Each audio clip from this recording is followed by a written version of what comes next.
సందేహాత్మక సమస్యలకు సందేశాత్మక సమాధానాలు అనే ఈ బైబిల్ ప్రశ్నోత్తరాల సమయానికి విచ్చేసిన దేవుని పిల్లలుగా మీ అందరికీ క్రీస్తు నామములో శుభాభివందనాలు తెలియజేసుకుంటున్నాను. మరి ఈరోజు మన ముందుకు వచ్చిన ప్రశ్నల్లోనికి మనం వెళ్ళి సమాధానాలు బైబిల్ నుంచి వెతికి పరిశోధించి తెలుసుకుందాం. మొదటి ప్రశ్న తెర మీద చదువుకుందాం. దీనా కుమారి గారు అడుగుతున్నారు, వయస్సు 67, చాగళ్ళు నుంచి. తల్లిగారి ప్రశ్న ఏంటో చూద్దాం. వందనాలు బాబు, నా ప్రశ్న ఏంటంటే, యేసుక్రీస్తు వారు 33.5 సంవత్సరాలు భూమి మీద ఉన్నారు కదా, 3 సంవత్సరాలు అనొచ్చు కదా, మరి ఈ అర అని ఎందుకని అంటున్నారు? మరి 30 సంవత్సరాలు ఎక్కడున్నారు, ఏం చేశారు? మొత్తం 33.5 అని అంటారు ఎవరైనా. అది బైబిల్లో ఉంటేనే మనం చెప్తాం కదా బాబు.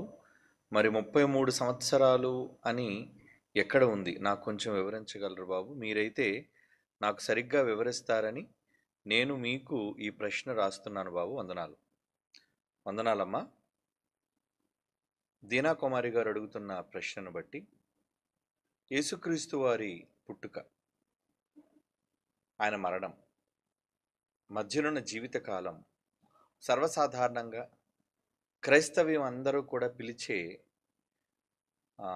విధానం ఏంటంటే, ఆయన బ్రతికిన 33.5 సంవత్సరాలు అని మాట్లాడుతుంటారు. ఇంతకీ 33.5 సంవత్సరాలు అని చెప్పడానికి 30వ ఏట ఆయన బాప్తిస్మం పొందడానికి వచ్చారు అన్న విషయం బైబిల్లో రాయబడింది.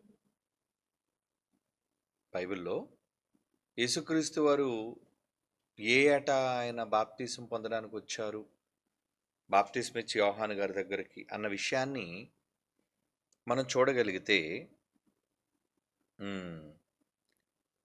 లూకాసు వార్త చూడండి ఒకసారి, 3వ అధ్యాయం.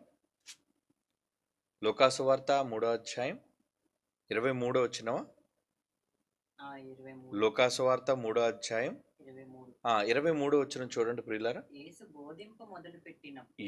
బోధింప మొదలు పెట్టినప్పుడు, దాదాపు అంటున్నారు చూడండి, అంటే ఇంచుమించుగా అని.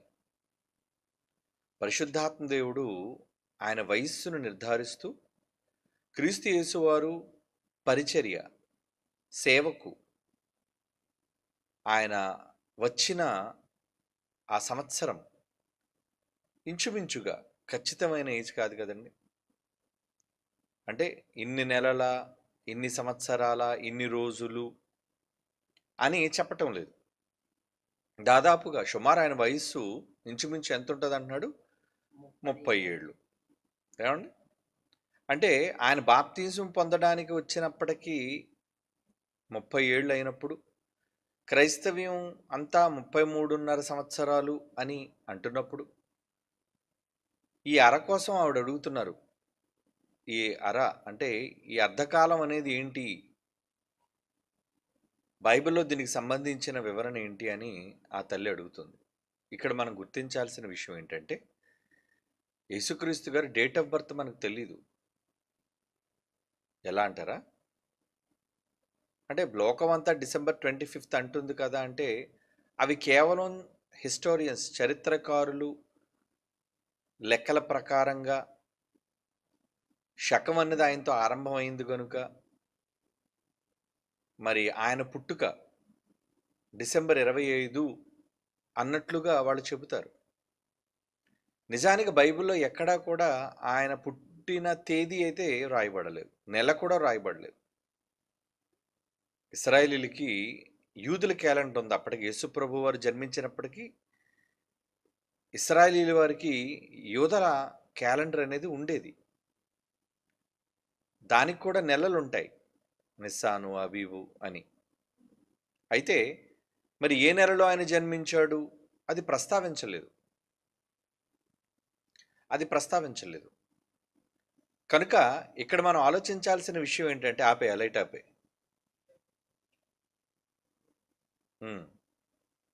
ఇక్కడ మనం ప్రస్తావించవలసిన, అంటే గుర్తించుకోవాల్సిన విషయం ఏంటంటే, బైబిల్ మనకు లభించిన దాన్ని బట్టే కదా మనం ఎప్పుడైనా నడుచుకుంటాం. మనకి ఆధారం చరిత్రకి ఆధారాన్ని ఇచ్చేది బైబిల్, గుర్తుపెట్టుకోండి.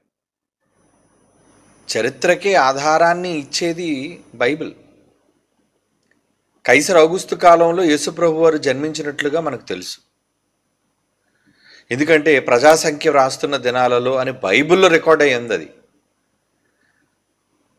బైబిల్లో రికార్డ్ అయిన సంగతులే చాలా మట్టుకు చరిత్రకారులు వాళ్ళ చరిత్రలో రాసుకున్నారు. ఎందుకంటే బైబిల్ చారిత్రాత్మక పుస్తకం. బైబిల్ చరిత్రకి ఆధారాన్ని ఇచ్చే పుస్తకం. అంటే ఏదో చరిత్ర ధృవీకరించాలి అన్నది అవసరం లేదు బైబిల్కి. ఎందుకంటే బైబిలే చరిత్ర అయినప్పుడు మళ్ళా బైబిల్కి ఏదో చరిత్ర ధృవీకరించడం ఏంటి అంటే, ఇగో ఈ మనుష్యుల కోసం. ఎందుకంటే వీళ్ళు బైబిల్ నమ్మరు కదా. కొంతమంది మతోన్మాదులు కావచ్చు, లేదంటే మరి కొంతమంది క్రైస్తవ విరోధులు కావచ్చు. వారు ఏంటంటే బైబిల్ని వాళ్ళు అంగీకరించారు కనుక వాళ్ళని ఒప్పింపచేయడానికి మాత్రమే వీళ్ళ చరిత్ర, మనుష్యులు రాసిన చరిత్రను మనం పరిగణలోకి తీసుకుంటాం. నిజానికి వాళ్ళ చరిత్ర బైబిల్కి ఏమీ అక్కర్లేదు. ఎందుకంటే బైబిల్లో రాయబడిన ప్రతి అక్షరం అది చరిత్రను బట్టి పుట్టిన అక్షరమే, చరిత్రను సూచించే అక్షరమే. కాబట్టి మరి యేసుప్రభు వారు నిజంగా ఒకవేళ పుట్టినరోజుతో శకం ఆరంభం అనుకుంటే యేసుప్రభు జనవరి 1 అవ్వాలి కదా ఆయన పుట్టినరోజు. ఏమండి, అవునా కాదా? 2025 సంవత్సరాలను మనం అనుకుంటున్నప్పుడు యేసుప్రభుతో శకాన్ని ఆరంభించారు అని అనుకున్నప్పుడు మరి సంవత్సరం అంతంలో చేయటం ఏంటి? డిసెంబర్ నెల 25 అనేది సంవత్సరాంతం. మరొక 6 రోజుల్లో క్రొత్త సంవత్సరం వస్తుంది. కనుక సంవత్సరం ముగింపులో మనకు పుట్టడం ఏంటి? మనకున్న గ్రిగోరియన్ క్యాలెండర్ని బట్టి. నిజానికి శకారంభకుడు ఆయన అయినప్పుడు జనవరి 1 నుంచే లెక్క కట్టాలి. అంటే జనవరి 1 అనేది ఆయన పుట్టినరోజు అవ్వాలి. దానికి వీళ్ళని అడిగితే దానికి కూడా ఒక సర్దుబాటు లెక్క చెప్పారు. ఏంటంటే ఆయనకి సున్నతి చేసినప్పటి నుంచి అని లెక్క కట్టారు. సున్నతి చేసినప్పటి నుంచి అంటే డిసెంబర్ 25 ఆయన పుట్టినరోజు కదండి. అక్కడి నుంచి 8 రోజులు లెక్క కట్టండి. పుట్టిన 8వ దినాన్న ఇశ్రాయేలీలు వాళ్ళందరూ యూదులైన వాళ్ళు సున్నతి చేసుకోవాలి. ఆయనకు సున్నతి చేయబడింది. అలా సున్నతి చేయబడిన రోజు 8వ రోజు కనుక డిసెంబర్ 25 నుంచి 8 రోజులు క్యాలిక్యులేట్ చేస్తే వచ్చేది జనవరి 1. అలాగని మనం పుట్టినరోజును పరిగణలోకి తీసుకుంటాం కానీ ఏమండి, సున్నతి చేయబడిన రోజును ఎందుకు పరిగణలోకి తీసుకోవాలి? అది కూడా ఆలోచించాలి కదా. ఎంతసేపు డిసెంబర్ 25 మనం అనుకుంటున్నాం కానీ ఆయన ఎప్పుడు పుట్టాడో అప్పుడు మనం తీసుకోవాలి కానీ చరిత్రను ఆరంభించాలి. కానీ జనవరి 1 అనేది సంవత్సర ఆరంభం అనేది డిసెంబర్ 25 నుంచి ఆరంభించాలి. కానీ సున్నతి జరిగిన తేదీ నుంచి మేము లెక్కగట్టాం అన్నట్టుగా చెబుతారు. దానికి బైబిల్లో ఏ ఆధారాలు లేవు. సరే, ఎవరు దాన్ని అంగీకరించినా అంగీకరించకపోయినా యేసుప్రభు చరిత్రలో ఉన్నాడు అన్నది నిజం. దానికి మన సాక్ష్యాధారాలతో ఎలా మాట్లాడామో ఏమండి విన్న మీకు చాలామందికి తెలుసు. ఎందుకంటే యేసుప్రభు చరిత్ర పురుషుడు కాడనో, చరిత్రలో లేడనో, లేదంటే ఆయన పాత్ర కల్పించబడిందనో ఇలా రకరకాలుగా మాట్లాడే మూర్ఖవాదులు ఉన్నారు. వాళ్ళ నోర్లు ముయించడానికి మనం బలముగా ఉపయోగిస్తున్న విధానం ఏంటో మీకు తెలుసు. వాళ్ళెవరో మాట్లాడలేరులేండి, వాళ్ళంతా కూడా మురిగే కుక్కలు లాంటి వాళ్ళు. నిజ నిర్ధారణకు వచ్చేసరికి నిరూపణకు నిలబడలేని చేతకాని వాళ్ళంతా. కనుక మనం ఏంటంటే ఇప్పుడు యేసుప్రభు పుట్టుకను ఆయన రోజును మనం పరిగణలోకి తీసుకోవాల్సిన అవసరత అంటే ఏమీ లేదు. శకంలో శకపురుషుడుగా ఆయన ప్రపంచం గుర్తించింది అంటే చరిత్రలో ఆయన ఉండబట్టే. బైబిల్లో రాయబడిన ఎన్నో ఆధారాలు, బైబిల్లో రాయబడిన ఎన్నో చారిత్రాత్మక ప్రదేశాలు అంటారు వాటిని. ఇప్పటికీ బైబిల్లో రాయబడినవి వేల సంవత్సరాల క్రితం భూమి మీద మనం కనుగొనే ప్రాంతాలు, పట్టణాలు, పర్వతాలు, నదులు, సముద్రాలు ఉన్నాయి. భౌగోళిక ఆధారాలు అంటారు దానికి.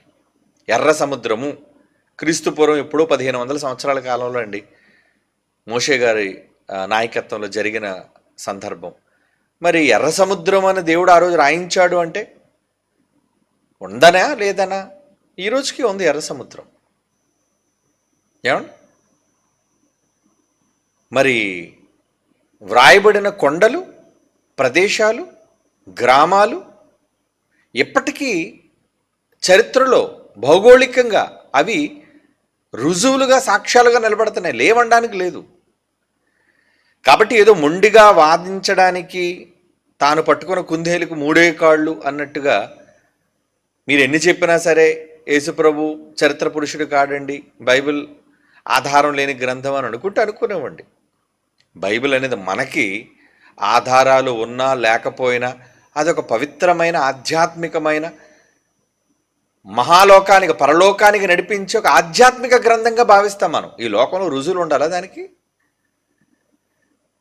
ఈరోజు మనం నమ్మడానికి దానికి రుజువులు ఉండాలా? లేదండి. అందులో రాయబడిన విషయాలు భూ సంబంధమైనవి కావు. భూమి మీద మనిషి సంపాదన కోసమో, అధికారం కోసమో చదువుకునే గ్రంథం లాంటిది కాదు అది. మహాలోకానికి, ఆత్మ అనంతకాలం జీవించే లోకానికి ఏం అవసరమో చెప్పబడింది. అంటే ఆధ్యాత్మిక గ్రంథం. మనిషి చనిపోయిన తరువాత ఏం జరగబోతుంది అనేది చెప్పిన గ్రంథం కనుక దాని గురించి మనం బైబిల్ని చదువుతున్నాం, నమ్ముతున్నాం. ఈరోజు చాలా గ్రంథాలు ప్రపంచంలో ఉన్నాయి, అవి మనుషులు రాసినవి. వాటికి ఇప్పటికీ భౌగోళికమైన ఆధారాలు లేవు. ఉన్నాయని చెప్పుకుంటున్నారు. మావి వేల సంవత్సరాల క్రితం ఆధారం ఉన్న పుస్తకాలండి అంటున్నారు. కానీ నువ్వు చెప్పిన పట్టణాలు కనబట్టలేదు, నువ్వు చెప్పిన ప్రాంతాలు కనబట్టలేదు, నువ్వు చెప్పిన రాజులు రాజ్యాలు, రాజరిక వ్యవస్థలు ఇవేమీ లేవు. ప్లస్ నువ్వు రాసుకున్న ఆ పుస్తకంలో వ్రాయబడిన దానికి ఆర్కియలాజికల్ అంటే పురావస్తు సంబంధించిన ఆధారం కావాలి. ఇప్పుడు సపోజ్ బుద్ధుడు ఉన్నాడండి, క్రీస్తు పూర్వం 4వ శతాబ్దంలో ఉన్నాడు. క్రీస్తుకు ముందు 400 సంవత్సరాలకు ముందు ఉన్నవారు బుద్ధుడు. మరి బుద్ధుడికి సంబంధించి ఆయన చరిత్ర ఉంది అని చెప్పడానికి ఎన్నో బౌద్ధ విగ్రహాలు ఏమండి అటు భారతదేశంలో కావచ్చు, ఆఫ్ఘన్ ప్రాంతంలో కావచ్చు, ఆసియా ప్రాంతంలో అన్నీ అక్కడ దొరుకుతున్న విగ్రహాలు కావచ్చు, చెక్కబడినవి రాజులు కావచ్చు, వాళ్ళంతా ఆధారాలతో కనబడుతున్నాయి కొంతవరకును. ఏమండి? అంతేగాని ఫ్యాంటసీ కాదు. ఫ్యాంటసీ అంటే ఏంటి? అంతా ఊహాజనితమైనది. ఏమండి? ఊహాజనితమైనది అంటారు దాన్ని. అంటే అందులో చెప్పబడినవి ఏవి ఉండవు, దానికి ఆధారాలు ఏమీ దొరకవు. మరి హంసల దీవి అంటాడు రాజమౌళి. హంసల దీవేనా ఏదో దీవి అంటాడు. మరి ఇంతగా దీవి నిజంగా ఉందా? ఎక్కడుంది హంసల దీవి? అది కేవలం కల్పితం. అది కల్పితం అండి. అదొక నవల, లేదంటే ఊహించి రాసిన కథ. కథలో హంసల దీవి పెడతాడు, లేదా బలాల దేవుడు అనేవాడు ఉంటాడు, క్యారెక్టర్స్ ఉంటాయి, ప్రాంతాలు ఉంటాయి, కొండలు ఉంటాయి. వాటికి భౌగోళికమైన ఆధారాలు ఏమీ ఉండవు.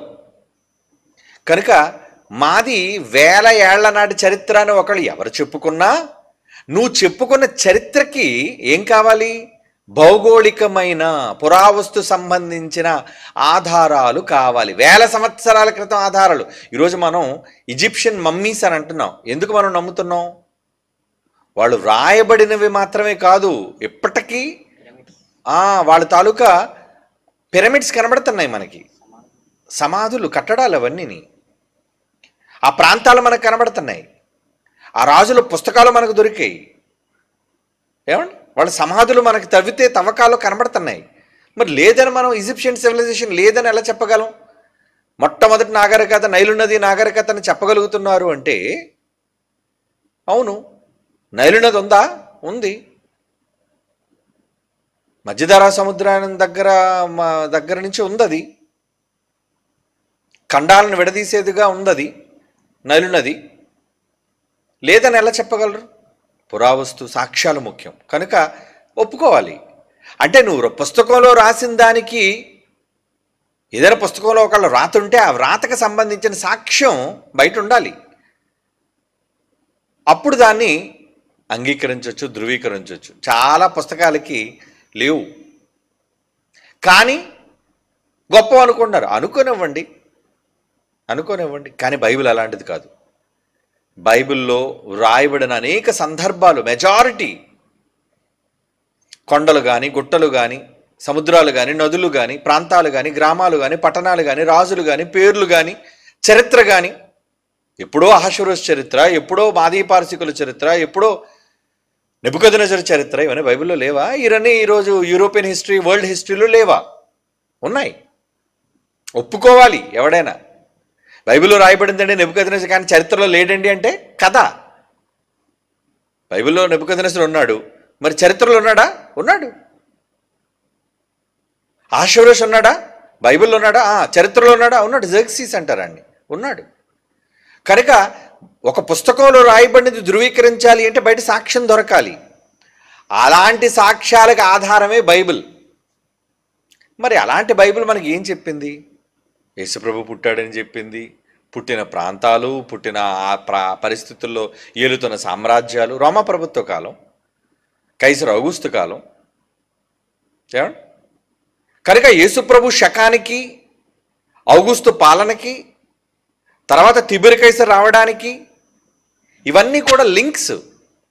ఇవన్నీ ఎవ్వడు ప్రపంచంలో చారిత్రాత్మకంగా కాదనలేడు, పక్కాగా ఒప్పుకోవాలి. అందుకే ఎవడైనా మన దగ్గరికి వచ్చి మాట్లాడడానికి భయం అండి. సవాలు విసురుతుంటే ఎందుకు రాడు మన దగ్గరికి? సవాలుకి ఎందుకు సంతకం పెట్టి రాడు అనేసి అంటే భయం. మన దగ్గర ఆధారాలు ఉన్నాయి. దేవుని పిల్లలారా, ఇప్పుడు యేసుప్రభు పుట్టుక దగ్గరికి వచ్చేసరికి ఆయన ఎప్పుడు పుట్టాడో బైబిల్ చెప్పనిది, బైబిల్ లేనప్పుడు మనం ఎందుకు ధృవీకరిస్తాం? ఓకే, పుట్టాడు, మేము ఒప్పుకుంటాం. ఏమండి, మన తాత ముత్తాతల కాలంలో వాళ్ళని అడగండి డేట్ ఆఫ్ బర్త్. తాత నువ్వు ఎప్పుడు పుట్టావు అని అడిగితే నాకు గుర్తులేదమ్మా అంటాడు. ఎందుకంటే వాడికి తేదీలు గుర్తింపు లేదు. ఇప్పుడు కనుక వాడికి తేదీ చెప్పలేకపోతున్నారు కనుక పుట్టలేదని మీరు అంటారా? చెప్పండి. తాత నువ్వు డేట్ ఆఫ్ బర్త్ చెప్పలేదు కనుక నీకు ఆధార్ కార్డు లేదు కాబట్టి, నీకు డేట్ ఆఫ్ బర్త్ సర్టిఫికేట్ లేదు కాబట్టి అసలు నువ్వు పుట్టలేదంటే ఒక పిచ్చోడురా నువ్వు అంటారు. కనుక డేట్ ఆఫ్ బర్త్ చెప్పనంత మాత్రాన, సంవత్సరం చెప్పనంత మాత్రాన, తేదీ చెప్పనంత మాత్రాన మనిషే లేడండో మూర్ఖత్వం. ఈరోజు పిచ్చి సన్నాసులు ఏమని వాగుతున్నారంటే, ఏంటి మీ యేసుప్రభు ఎప్పుడు పుట్టాడో బైబిల్లో లేదా? మరి లేకపోతే ఆయన ఉన్నట్టుగా ఎలా చెప్తాం?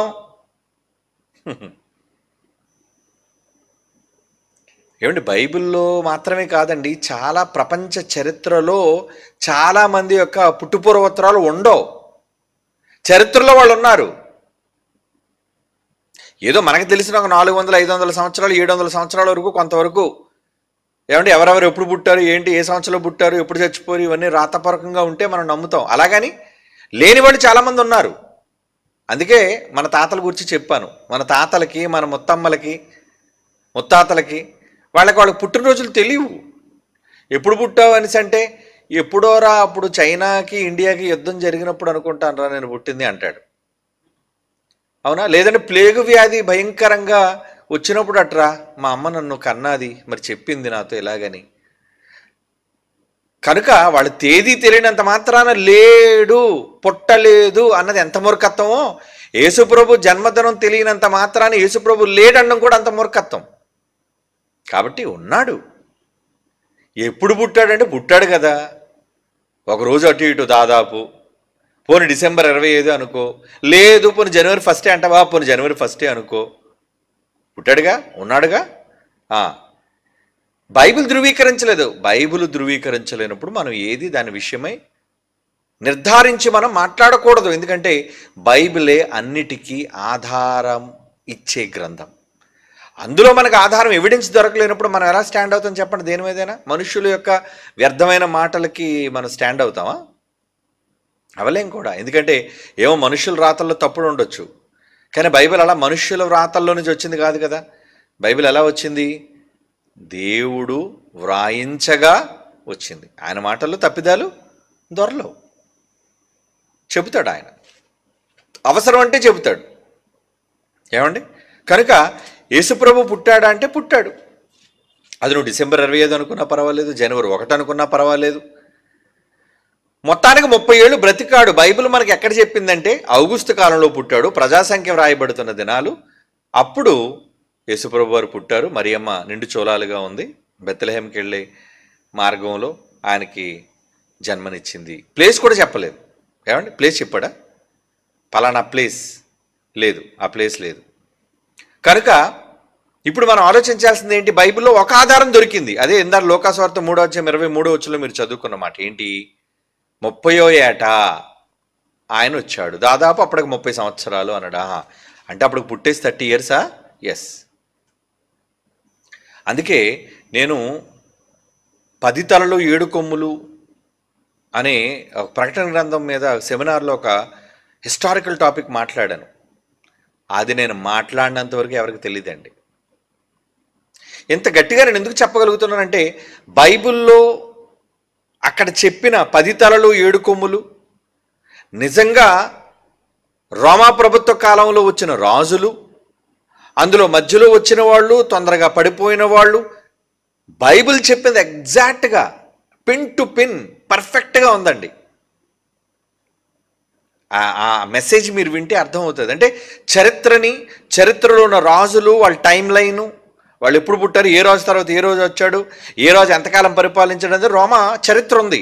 ఆ చరిత్రతో పోలిస్తే ఆ రోమా ప్రభుత్వ చరిత్ర బైబిల్లో రాస్తూ 10 తలలేంటి, 7 కొమ్ములేంటి, మధ్యలో మొలిచిన కొమ్ము ఏంటి, సడన్గా పడిపోవడం ఏంటి, ఇవన్నీ కూడా చాలా చక్కగా కంపేర్ చేసి చెప్పాను.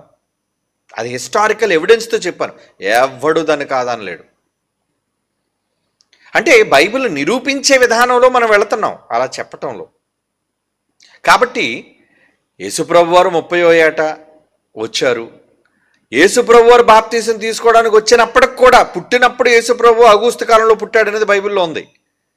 యేసుప్రభు 30వ ఏట ఆయన వచ్చేటప్పటికి ఎవరున్నారు, ఎవరు పరిపాలిస్తున్నారని 3వ అధ్యాయం ప్రారంభంలో చూడండి ఉంటుంది. మరలా ఏ కైసరు చక్రవర్తి పాలనలో? ఎస్, సీజర్ తిబేరియస్ అంటారు వాడిని. తిబెరు కైసరు ఏలుబడిలో 15వ సంవత్సరం అందు. ఎంత పక్కాగా ఉందంటే, అంటే అప్పటికి తిబెరు కైసరు వచ్చి 15 ఇయర్స్ అయింది. తిబెరు కైసరు వచ్చి 15 సంవత్సరాలు. వేకో తిబెరు కైసరు వచ్చి 15 సంవత్సరాలు అయింది. అంతకు మునుపు ఔగుస్తు ఎక్కడి నుంచి ఎక్కడి వరకు పరిపాలించాడు? వాడిదొక కొంతకాలం, అంటే 15 సంవత్సరాల కాలం, 14 సంవత్సరాల కాలం. ఆ తర్వాత తిబెరు కైసరు ఎంత కాలంలో యేసుప్రభు వచ్చాడు? ఈయనకి 30 అయితే 30లో తిబెరు కైసరు ఎంత కాలం పరిపాలించాడు? 15. అంతేనా? కనుక ఈ 15కు ముందు ఔగుస్తు కాలాన్ని ఆలోచిస్తే కరెక్ట్గా సరిపోయిందండి. అంటే ఔగుస్తు కాలంలో యేసుప్రభు పుట్టడం, అతడు యేసుప్రభు పుట్టిన తర్వాత 14 సంవత్సరాలు బ్రతకటం, చనిపోయిన తర్వాత తిబెరు కైసరు రావటం, ఆ తిబెరు కైసరు 15 సంవత్సరాలు, అంటే 14, 15 కలిపితే 29, ఇంచుమించు 30. ఆ 30వ ఏటే యేసుప్రభు వారు బాప్తీసం పొందడానికి వచ్చారు. ఎంత చక్కగా లింకప్ అయిందండి. నేను అందులో కూడా అదే చెప్పాను నేను. అంటే ఇవన్నీ కూడా చరిత్రకే ఆధారపూర్వకమైన మాటలు బైబిల్లో దేవుడు రాయించాడు. కనుక 30 ఏజ్లో ఆయన వచ్చాడు, బాప్తీసం తీసుకున్నాడు, అది పక్కా. దాన్ని ఎవరు మనం కాదనలేము. 30 ఏళ్ళు అయిపోయి అప్పటికి. అయితే 33 సంవత్సరాలు, అది అంటే అర కోసం మనకి ఎక్కడ బైబిల్లో లేదు. 33.5 అని లెక్క కట్టడానికి. ఎందుకంటే యేసుప్రభు చచ్చిపోయిన కాలం ఎప్పుడనేది మీకు చెప్తే ఆ 33.5 అనేది మనకు అర్థమవుతుంది.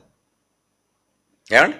ఒకళ్ళు యేసుప్రభు వచ్చారు, బాప్తీసం తీసుకున్నారు. తీసుకున్న తర్వాత యోహాను సువార్తకి రండి. మొత్తం 3 కాలాలు యోహాను సువార్తలో మనకు కనబడతాయి. యోహాను సువార్త మనం చూడగలిగితే 2వ అధ్యాయం. యోహాను సువార్త 2వ అధ్యాయం 13వ వచనం చూడండి. యూదుల పస్కా పండుగ, యేసుప్రభు బాప్తీసం తీసుకోవటం, తర్వాత శిష్యుల్ని ఏర్పరచుకోవటం, ఆ తర్వాత ఏమో కానా విందుకు వెళ్ళటం, అక్కడ మొదటి సూచక్రియ చేయడం, ఇదంతా క్యూ. ఏమండి? లైన్ ప్రకారంగా వచ్చేది. ఇందులో యేసుప్రభు వారు బాప్తీసం తీసుకున్న తర్వాత వెళ్ళిన మొదటి పస్కా ఇది. గుర్తుపెట్టుకోండి. పస్కా అంటే సంవత్సరానికి ఒక్కసారి వచ్చేది. పాస్ ఓవర్, ఇశ్రాయేలీల పండుగ, యూదులు ఆచరించేది. అంటే యేసుప్రభు వారు 30వ ఏట బాప్తీసం తీసుకున్న తర్వాత, అప్పటికి 30 నిండిపోయి కదా, 30 నిండిపోయిన తర్వాత ఆయన ఎక్కడికి వచ్చారు? ఆయన పస్కా పండుగకు వచ్చినట్టుగా ఉంటుంది. చూడండి, ఆయన యోహాను సువార్త 2వ అధ్యాయం 13వ వచనం ఇప్పుడు మనం చదువుతున్న మాట. యూదుల పస్కా పండుగ సమీపింపగా యేసు యెరూషలేమునకు వెళ్ళి. ఎందుకంటే ఎక్కడున్న వారైనా యెరూషలేమునకు వెళ్తారు ఆ పండగ కోసం. ఏమంటే మన సంవత్సరానికి ఎలాగైతే జనవరి సదస్సుకి వెళ్తామో అలా వాళ్ళు కూడా సంవత్సరానికి ఒకసారి పస్కా పండుగను ఆచరించడానికి వస్తారు. ఏమండి? ఇది 2వ అధ్యాయం 13 వచనం కదా. ఇప్పుడు యోహాను సువార్త, అదే యోహాను సువార్త, ఒకే సువార్తికుడు చెప్తున్నాడు. 6వ అధ్యాయం 14 వచనం చూడండి. 6వ అధ్యాయం 4వ వచనం. యోహాను సువార్త 6వ అధ్యాయం 4వ వచనం. అంటే ఇది 2వ పస్కా కనబడుతుంది, గుర్తుపెట్టుకోండి. యేసుప్రభు బాప్తీసం తీసుకున్న తర్వాత 30వ ఏట మొదటి పస్కా అంటే 1 ఇయర్ అయిపోయినట్టే కదా. తర్వాత మరలా ఇంకో పస్కా కూర్చొని రాస్తున్నాడు ఆయన.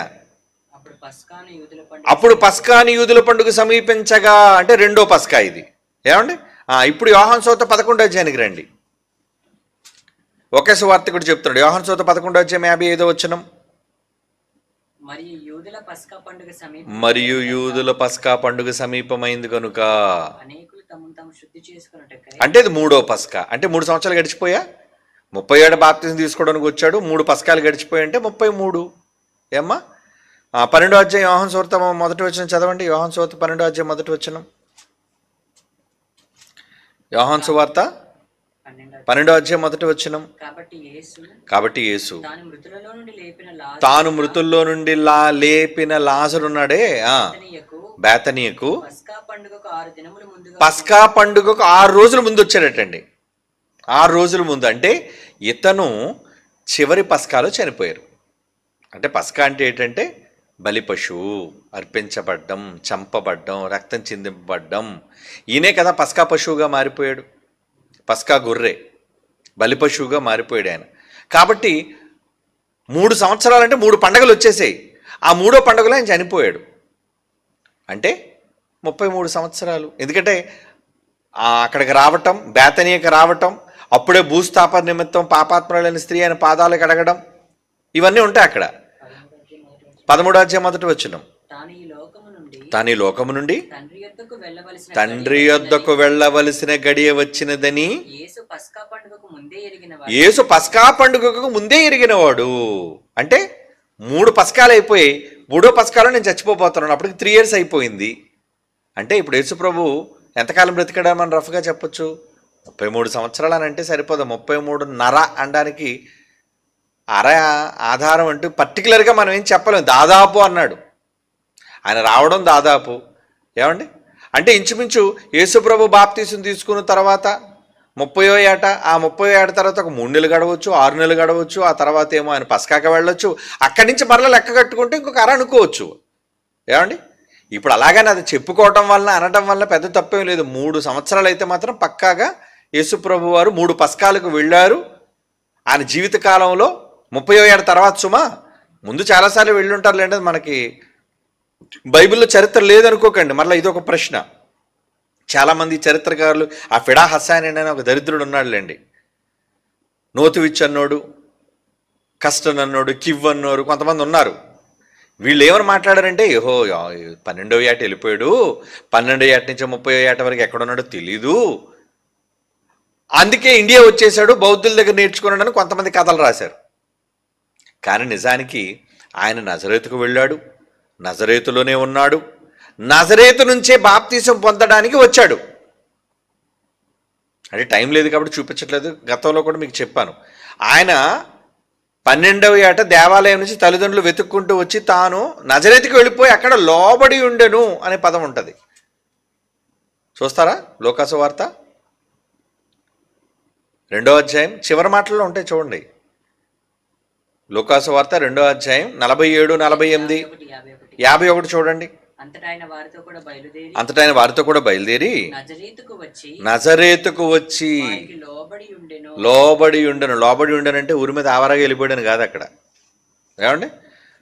మా అబ్బాయి చాలా లోబడి ఉంటానండి అంటే, ఏడండి ఏమనంటే, లేదండి అటు దేశదిమ్మరు అయిపోయి 5 సంవత్సరాలు అయిందండి బయటికి వెళ్ళిపోయి అంటే అది లోబడి ఉండడమా? ఫ్లైట్స్ ఉన్నాయి అప్పుడు. ఇలా కాకుండా ఏం కాకుండా 2 hours ఎగిరిపోయి ఇండియా వచ్చేయడానికి. రావాలి అంటే సంవత్సరాలు నడక ప్రయాణం, ఆసియా ఖండంలో ప్రయాణం చేసుకొని రావాలి. ఏమండి? అంటే 12 నుంచి 30వ ఏట అంటే ఇంచుమించు ఎంత అనమాట? 17 సంవత్సరాలు. అంతేనా? 18 సంవత్సరాలు. ఏమైపోయాడు 18 సంవత్సరాలు లోబడి ఉండేనన్న మాటకి అర్థం ఏంటి? లోబడి ఉన్నాడంటే తల్లిదండ్రులకు విధేయుడుగా ఆయన నజరేతులోనే పెరిగాడు. తాను పెరిగిన నజరేతుకు వచ్చినప్పుడు అనే మాట ఉంటుంది. లూకాసు వార్త 4వ అధ్యాయం 16వ వచనం. ఓకే, లోకసువార్త 4వ అధ్యాయం 16వ వచనం చూడండి. తర్వాత ఆయన తాను పెరిగిన నజరేతు, ఎంత క్లియర్గా ఉంది బైబిల్లో, తాను పెరిగిన నజరేతు. పెరిగాడు పెరిగాడు పెరిగాడు. విశాఖపట్నంలో నేను పెరిగానండి, అంతేనా? నేను పెరిగిన విశాఖపట్నం నేను చెప్తాను. విశాఖపట్నంలో పెరిగానన్నప్పుడు నేను ఎక్కడో లండన్లో ఉన్నాను అనుకోండి, ఇంగ్లాండ్లో ఉంటే ఎలాగా నేను ఎక్కడ పెరిగినట్టు అవుతుంది? కనుక యేసుప్రభు వారు లోబడ్డానికి వెళ్ళిపోయాడు. 12వ ఏట పెరిగిన నజరేతు అన్నాడు. బాప్తీసు పొందడానికి ఎక్కడి నుంచి వచ్చాడు చూడండి. 4వ అధ్యాయం 17 చూడండి. బాప్తీసు పొందడానికి ఆయన నజరేతు నుండి యొర్దాను నదికి బాప్తీసు పొందుటకే వచ్చిన మాట క్లియర్గా ఉంటుంది. మార్కు సువార్త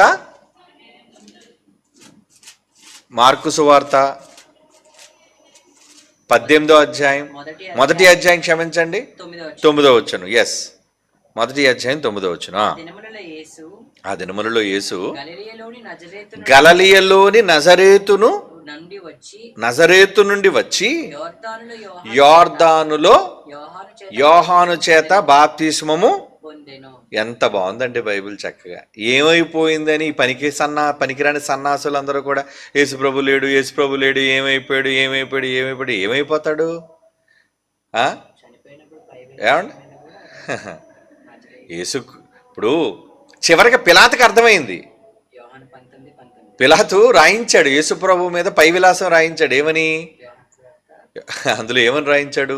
నజరేయుడైన యూదుల రాజు నజరేయుడైన యేసు. నజరేయుడు, అతను నజరేతులో ఉన్నాడని ఒక రోమా ప్రభుత్వపు అధికారి పిలాతు గవర్నర్గా ఉండి వాడి ధృవీకరించినప్పుడు ఈ పనికిరాని చచ్చు సన్నాసి వచ్చి అంటాడు, ఏంటి రోమా పిలాతు కన్నా గొప్పోడా? రోమా గవర్నర్ కంటే గొప్పోడు ఏంటి? ఈడెవడో చెప్పరాసేవాడు, ఈడెవడో దిక్కు దివానం లేనోడు, వీడు ఊరు వీడు మంచి చెట్లు కూడా వీడు ఎక్కడి నుంచి వచ్చాడో కూడా చెప్పుకోలేని కొంతమంది సన్నాసులు ఉన్నారు, దౌర్భాగ్యులైన వాళ్ళు. ఇలాంటి వాళ్ళు చెప్తారు, ఏమని చెప్తారు? నజరేయుడైన యేసు అని పై విలాసం పిలాతు గారు రాయించారంటే అతను నజరేతులో లేకుండా, నజరేయుడు కాకుండా, నజరేతులో ఆయన బ్రతకుండకుండా నజరేయుడు అని పేరు రాస్తారా? చెప్పండి. పిలాతుకి అర్థమైంది, ఏమండి? వీడికి అర్థం కాలేదు. కనుక బైబిల్లో ఎన్ని ఆధారాలు ఉన్నాయి చూసారా? యేసు ప్రభు వారు నజరేతుకి వెళ్ళినట్లుగా ఉంది 12వ ఏట. పెరిగినది నజరేతు అన్నట్లుగా బైబిల్లో ఆధారం ఉంది. బాప్తీసు పొందడానికి ఎక్కడి నుంచి వచ్చాడు? ఇండియా నుంచి రాలేదు, నజరేతు నుంచి వచ్చినట్లుగా. ఎంత బాగుందో చూడండి. అంటే 18 years ఆఫ్ జీసస్ లైఫ్, 18 ఏళ్ల యేసు ప్రభు యొక్క చరిత్ర నజరేతులోనే గడిచింది. లోబడున్నాడు, అమ్మా నాన్నలకు లోబడున్నాడు. ఏళ్ళలా దేశదెమ్మర్లా తిరగలేదు ఆయన ఊర్లు పట్టేసి. మీరు నమ్మరండి, నా చిన్నప్పుడు 1982-83 అనుకుంటానండి, ఆ స్వాతి సపరివార పత్రికను ఎప్పటికీ నడుస్తుందిలేండి. వాడు వేమూరు బలరాం దాని ఎడిటర్. అప్పుడు జైశారి గారు అప్పుడే సవాలు విసిరారు వాడికి. క్రీస్తు కాశ్మీర్కి వచ్చాడని ఆవిడ ఆ వేదవ్యాస్ అన్నాడు, ఆ మూర్ఖుడు. మళ్ళా ఐఏఎస్, మళ్ళా ఏం చదివి? ఐఏఎస్ అంటే ఏం చదివావు నువ్వు? అంటే ఐఏఎస్ అంటే గొప్ప అందరి దగ్గర. ఏమండి, నేను ఐఏఎస్ అని చెప్పుకుంటే ఒక దరిద్రుడా, నువ్వు ఐఏఎస్ అయితే నువ్వు చరిత్ర తెలియాలి, మిగతా పుస్తకాలు చదవాలి, బైబిల్ కంపేర్ చేసి చెప్పాలి. ఇవేవీ లేకుండా ఎవడో చెప్పేశాడు, నోతువిచ్చి చెప్పేశాడు, ఫిడాసాని అని చెప్పాడు. ఆడు యేసుప్రభు అంతే కిట్టక కాబట్టి ఆడు ఏం చెప్తాడు? యేసుప్రభు కాశ్మీర్ వచ్చేసాడు, బౌద్ధ సన్యాసుల దగ్గర జ్ఞానం నేర్చుకున్నాడట. అవునా? యేసుప్రభు నిజంగా కాశ్మీర్కి వచ్చాడు అనుకుందామండి, ఆ కౌంటర్ కూడా వేసాం. అప్పుడు కాశ్మీర్కి వస్తే కాశ్మీర్ దగ్గర బౌద్ధ సన్యాసుల దగ్గర కానీ ఒకవేళ బౌద్ధ మతానికి సంబంధించిన ధర్మాన్ని నేర్చుకుంటే మాంసం తినమని ఎందుకు చెప్తాడు? బౌద్ధులు ఏం చేస్తారు చెప్పండి? మాంసాలు తింటారు ఏంటాళ్ళు? జీవహింస మహాపాపం అంటారు వాళ్ళు. అవునా? మరి ఆ ధర్మాన్ని ప్రకటించాలి కదా. బౌద్ధ సన్యాసుల దగ్గర నేర్చుకున్న తర్వాత, బౌద్ధ సన్యాసులు ఉన్నారు కదండి, ఆ బౌద్ధ సన్యాసుల దగ్గర, ఏమండి సన్నాసన్నాను క్షమించండి, వాళ్ళు కావాలని అనడానికి లేదు, కానీ బౌద్ధ సన్యాసుల దగ్గర నేర్చుకుని ఇండియాలో నేర్చుకుని యెరూషలేం వచ్చేసాడు బాప్తిజం పొందేటప్పటికి. మరి యెరూషలేం దగ్గరకు వచ్చిన తర్వాత ఆయన బోధనలో ఏమనుంది? మీరు జీవహింస చేయరాదు, మీరు మాంసములు తినరాదు అని బుద్ధుడు చెప్పిన పాఠాలు ఏం చెప్పాడేంటి ఆయన? లేదే. మరి ఇప్పుడు బౌద్ధుడి దగ్గర, బౌద్ధ సన్యాసుల దగ్గర నేర్చుకున్నాడని నువ్వు ఎలా కట్టుకథ చెప్పేశావు? మరి మూర్ఖుడా.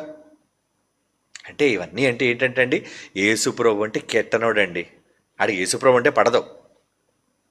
కాబట్టి యేసుప్రభు గురించి తప్పుగా రాస్తారు. ఇప్పుడు మీకు నేనంటే పడలేదు అనుకోండి, ఎవరితో మాట్లాడేటప్పుడు ఏం చేస్తారు, ప్రసన్నబాబు కోసం మాకు తెలుసులండి, మీకేం తెలుసు అని కాకమ్మగారులు చెప్తారు 100. అలా నమ్మే పనికిరాని జనం కూడా ఉన్నారు.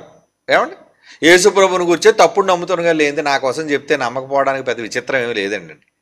అంటే కిట్టనప్పుడు మనుషుడు కిట్టనట్టే మాట్లాడతాడు, పడలేనప్పుడు పడలేనట్టే మాట్లాడతాడు. ఇప్పుడు గాంధీ గురించి గొప్పగా మాట్లాడారు అనుకోండి, గాంధీ మీద గౌరవం ఉందనుకోండి, గాంధీ మహాత్ముడి గురించి గొప్పగా రాస్తారు. గాంధీ తాత అంటే పడలేదనుకోండి, అప్పుడు గాంధీ తాత చెడ్డోడు, ఇలాంటోడు, అలాంటోడు అని గాంధీ గురించి రాస్తారు. కనుక రాసే మనిషి గొప్పోడు కాడు, వాడుకున్న పర్సనల్ వ్యక్తిత్వాన్ని బట్టి వాడికి ఎవరి మీద కోపం ఉంటే ఆ కోపానంతా వాడు వ్రాతల్లో చూస్తారు. కనుక రాసిన ప్రతి వ్రాత చారిత్రాత్మకమైనదని నువ్వెవడు చెప్పాడానికి? ఏమండి, మరి పుస్తకం ఉంది కదండి, ఎవడో రాశాడండి, మొదటి శతాబ్దంలో రాశాడండి, యేసుప్రభు గురించి తప్పుడుగా రాశాడంటే ఆడెవడో అలా రాశాడంటే ఎవడనమాట వాడు? యేసుప్రభు అంటే పడలేని శత్రువాడు. మరి దాన్ని అమల్లోకి తీసుకుంటే లేదండి, చెడ్డోడండి, చాలా పాపాత్ముడండి, దుష్టుడండి బాబు, అతను చాలా దుర్మార్గుడు. ఓకే నువ్వు అన్నట్టుగా అందులో ఆ పుస్తకంలో దుష్టుడు, దుర్మార్గుడు, చెడ్డోడు అన్నీ యేసుప్రభు కోసం ఉన్నాయి. ఒరే, అంత దుష్టుడు, దుర్మార్గుడు, చెడ్డోడు అయితే లక్షల మంది ఎందుకు ఆయన వెంబడించారు చెప్పండి? ఒక దొంగ, దుష్టుడు, దుర్మార్గుడు ఇలాంటి వ్యక్తి అయితే ఫాలోయింగ్ ప్రజలకు ఉంటుందా? ఉండదే. మరి ప్రజలందరూ అతను వెంబడించారంటే ఏంటనమాట? క్యారెక్టర్ కలిగినోడు ఆయన. నువ్వు చెప్తావు నిన్నగాక మొన్నొచ్చి ఏమని, ఆయన మగ్ధలేని మరితో అక్రమ సంబంధం పెట్టేసుకున్నాడండి, ఇప్పుడు ఏమైనా ఆయనకి పెళ్ళే కాలేదు, చేసుకుంటే తప్పేంటి? చేసుకుంటాడు, ఆయనకి ఇష్టం లేదు చేసుకోడు.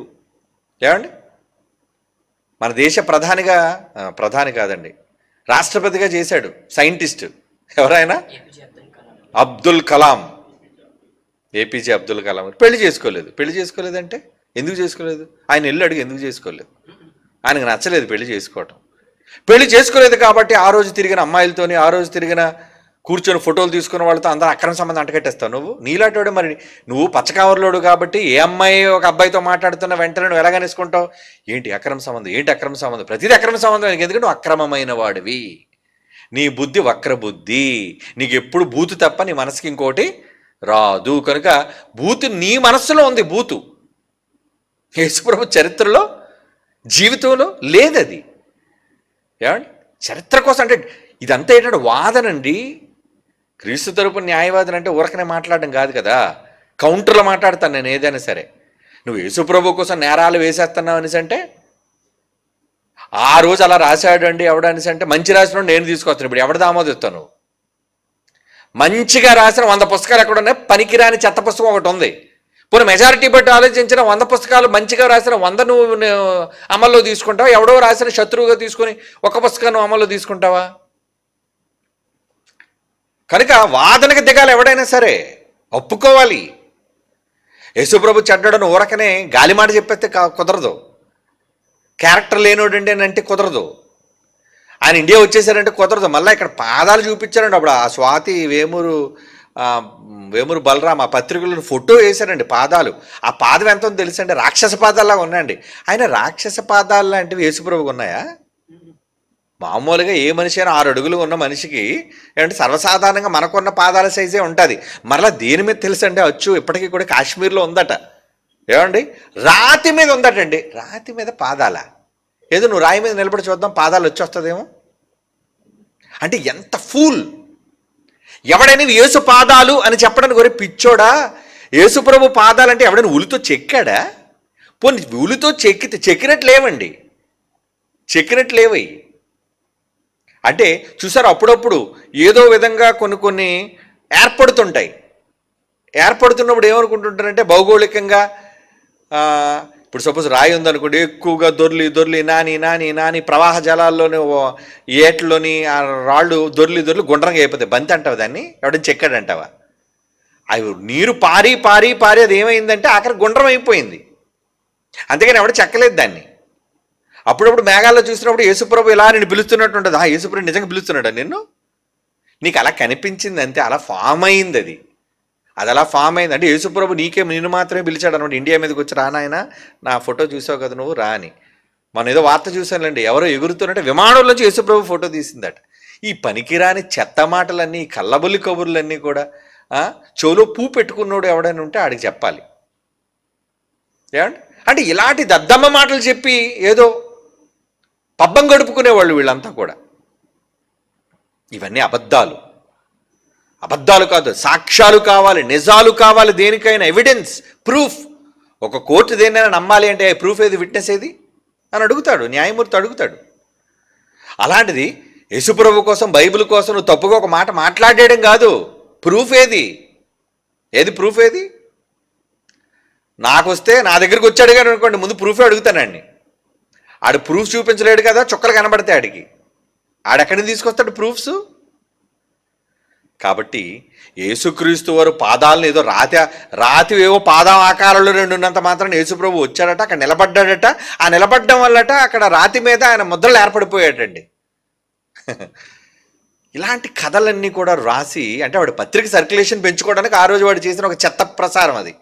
కాశ్మీర్ వచ్చేసాడు, అప్పుడు వీళ్ళందరూ గొర్రెలు ఎలాంటి వాళ్ళు, కలకత్తా గొర్రెలు. ఏంటి యేసుప్రభు మా ఇండియా వచ్చాడా, భలే భలే భలే భలే చంకలు కొట్టుకుంటారు. అంతే ఎర్రి సన్నాసులు, మెంటల్ హాస్పిటల్ ఒకటో రకమైన మెంటల్ ఫెలోస్ వీళ్ళంతా. ఇండియా వచ్చేస్తే రేపొద్దున ఇంకెవడో పిలుస్తాడు, అమెరికా వచ్చేసారంటే. అసలు అమెరికా ఎందుకు వెళ్తారు యేసుప్రభు? అప్పటికి అమెరికాయే లేదు, అమెరికా ఉందన్న సంగతి ఎవరికీ తెలియదు. అమెరికాలో గొప్పగా చెప్పుకున్నారు యేసుప్రభు అమెరికా గడ్డ మీద కూడా నేరం మోపాడని సరే. చి ఊరుకో, తప్పుడు మాటలు మాట్లాడదు. కొలంబస్ వచ్చినంత వరకు అమెరికా అనేది ఏంటో తెలీదు, అమెరికా మీద ఉంటాడు ఏంటి? కనుక ఇవన్నీ నిజ నిర్ధారణకు నిలబడవు. దేవుని పిల్లలారా, ప్రతిదానికి అందుకే ఏం కావాలి? రుజువులతో. బైబిల్ నిజంగా రాయించినటువంటి రుజువులతో రాయించారండి ప్రతిదాన్ని. వారు కళ్ళతో దేనినైతే చూశారో, చేతితో దేన్నైతే తాకారో, ప్రతి దానికి సాక్ష్యాధారాలతో వాళ్ళు చూసింది, వాళ్ళు విన్నది వాళ్ళు రాశారు. అందుకే బైబిల్ ఈ రోజుకి క్రేజ్ తగ్గలేదు. ఈ రోజుకి బైబిల్ కొన్న గొప్పతనం ఏ పుస్తకానికి ఎందుకు లేదంటే, ఈ మాటలు చెప్తుంటే బైబిల్ కెట్టనోడికి ఎలాగ ఉంటుందంటే మండిపోతుంటుంది ఒళ్ళాడికి. ఏంటి వీళ్ళ పుస్తకం కోసం, వీళ్ళ గ్రంథం కోసం ఎంత గొప్పగా మాట్లాడేసుకున్నారు, మా పుస్తకం కోసం చెప్పుకుందాం అంటే ఏమీ లేవు అంటే ఏమి ఉండవు. మరి డొల్లకి ఏముంటుంది? ఏమి ఉండదు. అదే ఆధారపూర్వకమైన పుస్తకం అయితే అన్నీ ఉంటాయి, ప్రూఫ్స్. కనుక యేసుప్రభు వారు ఎప్పుడు పుట్టారో తెలీదు, మొత్తానికి పుట్టాడు. ఆయన చనిపోయాడు, పస్కా పండుగ రోజు చచ్చిపోయాడు. మళ్ళీ గుడ్ ఫ్రైడే అంటారు వీళ్ళు, అది కూడా మనకు తెలీదు. ఏమండి? కాకపోతే పస్కా పండుగ అనేది ఏప్రిల్ మాసంలో వీళ్ళు పెట్టడానికి గల కారణం ఏంటంటే, వాళ్ళకి రెండో నెల పస్కా పండుగ వస్తుంది. యూదుల క్యాలెండర్ని బట్టి ప్రతి రెండో నెల పస్కా పండుగ వస్తుంది. ఇంతగా రెండో నెల యూదుల క్యాలెండర్ ప్రకారంగా వాళ్ళకి వచ్చిన రెండో నెల మనకి ఏ నెల తెలుసు అంటే, కంపారిటివ్గా మనకు 4వ నెల. అంటే జనవరి, ఫిబ్రవరి, మార్చ్, ఏప్రిల్. సో దాన్ని బట్టి ఏప్రిల్లో గుడ్ ఫ్రైడే అనేది వాళ్ళు ఏదో అనుకున్నారు. సరే అనుకునేవాడి, ఏదో ఒక రోజు మొత్తాన్ని చనిపోయాడు కదా. డిసెంబర్ 25న ఎప్పుడో పుట్టాడు, చనిపోయాడా? ఓకే, ఏప్రిల్ అప్పుడు ఎప్పుడు చనిపోయాడు ఆయన. పస్కా పండుగ రోజు యూదుల ఆచార ప్రకారంగా ఆ పండుగ ఎప్పుడు వాళ్ళకి ఒక టైంకి వస్తుండదు కాబట్టి ఆ నెలలో ఆయన చచ్చిపోయాడు. అది భారతదేశానికి గ్రిగోరియన్ క్యాలెండర్ని బట్టి అది ఏప్రిల్ మాసం కావచ్చు. ఆయన చరిత్రను ఎవరు కొట్టుపారేయడానికి లేదు, లేడు అని చెప్పడానికి లేదు, తప్పు అని చెప్పడానికి లేదు. కనుక అమ్మ, మీరు అడిగిన ప్రశ్నలో 33.5 అని చెప్పడానికి 33 సంవత్సరాలు అయితే ఖచ్చితంగా దొరికాయి ఇప్పుడు చెప్పిన వివరాన్ని బట్టి. అలాగే మీరు ఇంకోటి కూడా అడిగారు, మరి 12వ ఏట 30 సంవత్సరాలు ఎక్కడున్నారు అని కూడా మీరు అడిగారు. దానికి కూడా మీకు చెప్పాను, ఆయన ఎక్కడికి వెళ్ళాడు, ఎక్కడున్నాడు, ఎక్కడి నుంచి వచ్చాడు, ఇవన్నీ బైబిల్లో మనకు దొరికిన ఆధారాలు. కాబట్టి తల్లి, యేసుప్రభు వారు 33 సంవత్సరాలు భూమి మీద అయితే ఉన్నారు అని మనం ఖచ్చితంగా చెప్పుకోగలం. ఓకే తల్లి, మంచిదమ్మా, వందనాలు. తర్వాత ప్రశ్న. అన్న, నా పేరు మాణిక్యరావు, మా ఊరు పులివెందుల. నాకు వచ్చిన డౌట్ ఏమిటంటే, పాస్టర్లు ఏమీ లేకుండా వస్తారు, అతి త్వరలో లక్షల డబ్బు ఆస్తులు కూడా పెట్టుకుంటారు. మరి ఆ పాస్టర్స్ దగ్గరికి వచ్చే భక్తులు మట్టుకు పేదవారుగా అవుతూనే ఉంటారు. ఎందుకు అలా జరుగుతుంది? దేవుడు వాళ్ళని ఆశీర్వదిస్తున్నాడా? చర్చికి వచ్చే భక్తులను ఆశీర్వదించలేదా? పేదవాడిగా ఉన్న భక్తులు పేదవాళ్ళుగా అవుతున్నారు, పేదవాడిగా ఉన్న పాస్టర్లు ధనవంతులు అవుతూ ఉన్నారు. ఎందుకు ఇలా జరుగుతుందో నాకు సమాధానం చెప్పండి అన్నయ్య ప్లీజ్. నేనేం చెప్పగలను? అదంతా మాయా దందా. భక్తులు దేవుడు పేరుడు చెప్పి చేసే దందా అంటారు, దండుకోవడం. ఏమంటే కాస్ట్లీ బెగ్గింగ్ అంటారు దాన్ని, కాస్ట్లీ బెగ్గింగ్. ఎలా? సిగ్నల్స్ దగ్గర అప్పుడప్పుడు దేవుడు ఫోటోలు ముందు పెట్టుకొని వస్తారు. ఏమండి, దేవుడు ఫోటో పెడతాడు, ఏ దేవుడైనా కావచ్చులేండి, ఫోటో పెడతాడు. అంటే అరే నాన్న నా మొక్కను చూడకరా, ఎవరి మొక్కలు చూడ, నువ్వు సెంటిమెంటల్ ఫెయిల్ అయితే ఏమంటావు? అమ్మో మా దేవుడు అనుకుంటాం, వేస్తాను. అవునా? వాడు క్రైస్తవుడు అయితే క్రైస్తవ ఫోటోని చూసి ఆకర్షింపబడతాడు, ఒకవేళ హైందవులు అయితే హైందవుల దేవుళ్ళు బట్టి ఆకర్షింపబడతాడు. నిజంగా వేసిన డబ్బా అంతటి తీసుకెళ్ళి హుండీలో వేస్తాడా? ఏమండి, ఏ దేవుడు ఫోటో పెట్టినా దొంగడు. దేవుణ్ణి మధ్యవర్తిగా పెట్టి వాడు అడుక్కుంటున్నాడు. అండి. ఎందుకంటే వీడు ముఖం చూస్తే ఆవిడ ఏడు, దేవుడు ముఖం చూడగానే సెంటిమెంట్. భారతీయులంతా ఎలాంటి సెంటిమెంటల్, ఎక్కువ సెంటిమెంట్లు కలిగిన వాళ్ళు. అవునా కదా? భారతీయులకు సెంటిమెంట్లు ఉన్నాయా లేదా? ఉన్నాయండి, సెంటిమెంట్లు ఉన్నాయి. ఈ మధ్యన పాపం అందరూ కూడా ఏవేవో ఆచారాలు ఏవేవో చేస్తుంటారులేండి. అంటే సెంటిమెంట్ అంటే వాళ్ళ మూఢనమ్మకం, ఒక విధంగా మూఢనమ్మకం. అలా ఉంటే ఏదో జరుగుతుంది, ఇలా ఉంటే ఏదో జరుగుతుంది. ఏమండి, ఈరోజు వాస్తు అనేది ఉంది.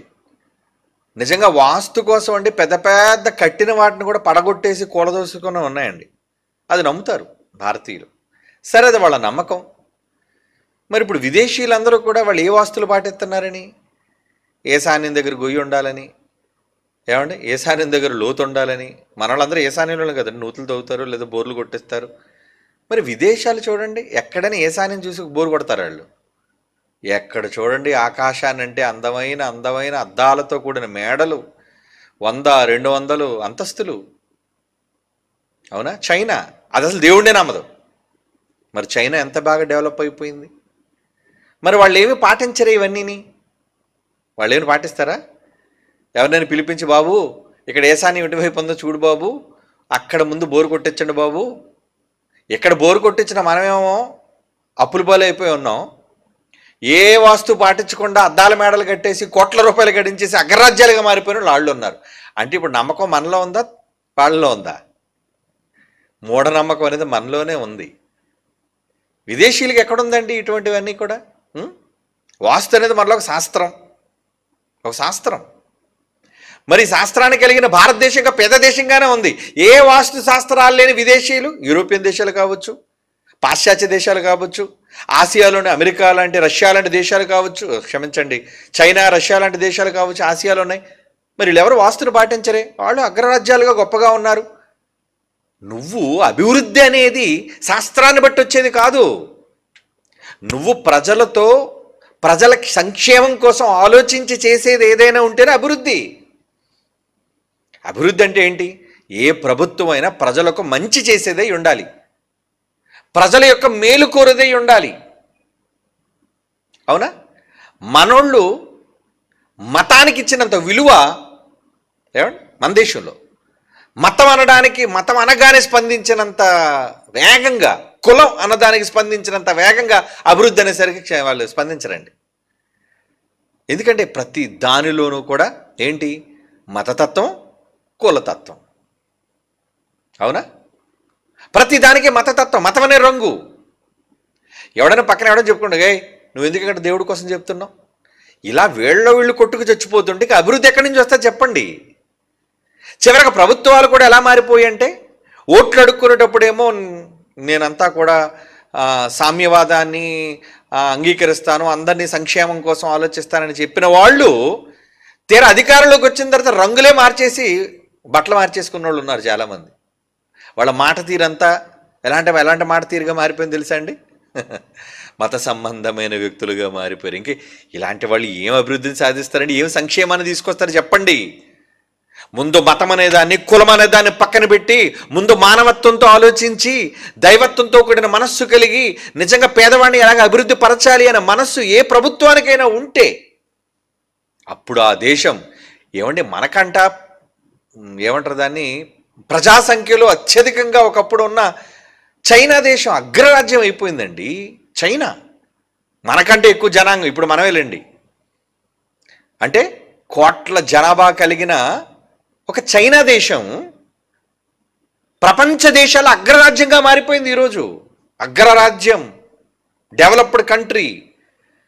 అమెరికాతోని రష్యాతోని నువ్వా నేనా అన్నట్టుంది. పేద దేశం కాదే అది. ఆ పట్టణాలు చూడండి, ఒకటా రెండా? ఎంత పెద్ద దేశం అండి చైనా. చాలా పెద్ద దేశం, భారతదేశం కన్నా పెద్దది చైనా. అంటే విశాలంతో భూభాగ వైశాల్యంలో.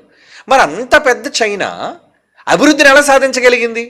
వాళ్ళ రోడ్లు ఏంటి, వాళ్ళ బిల్డింగ్స్ ఏంటి మనకి ఎక్కడిది కనబడితే తెలుసండి. అగో బెంగళూరులోను, హైదరాబాదులోను, ముంబైలోను, చెన్నైలో, అది కొనుక్కొను ప్రాంతాల్లో ఈ ఎత్తైన బిల్డింగ్లు మనకు కనబడేవి. మన విశాఖపట్నంలో ఒకప్పుడు ఎల్ఐసి బిల్డింగ్ గొప్పదండి, అంత ఎత్తైన బిల్డింగ్ ఉండేది కాదు.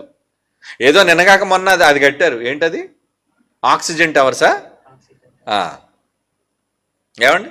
ఏదో గొప్ప చెప్పుకోవడం, మా విశాఖపట్నంలో ఎత్తైన బిల్డింగ్ ఉందంటే ఆక్సిజన్ టవర్స్ ఉందండి.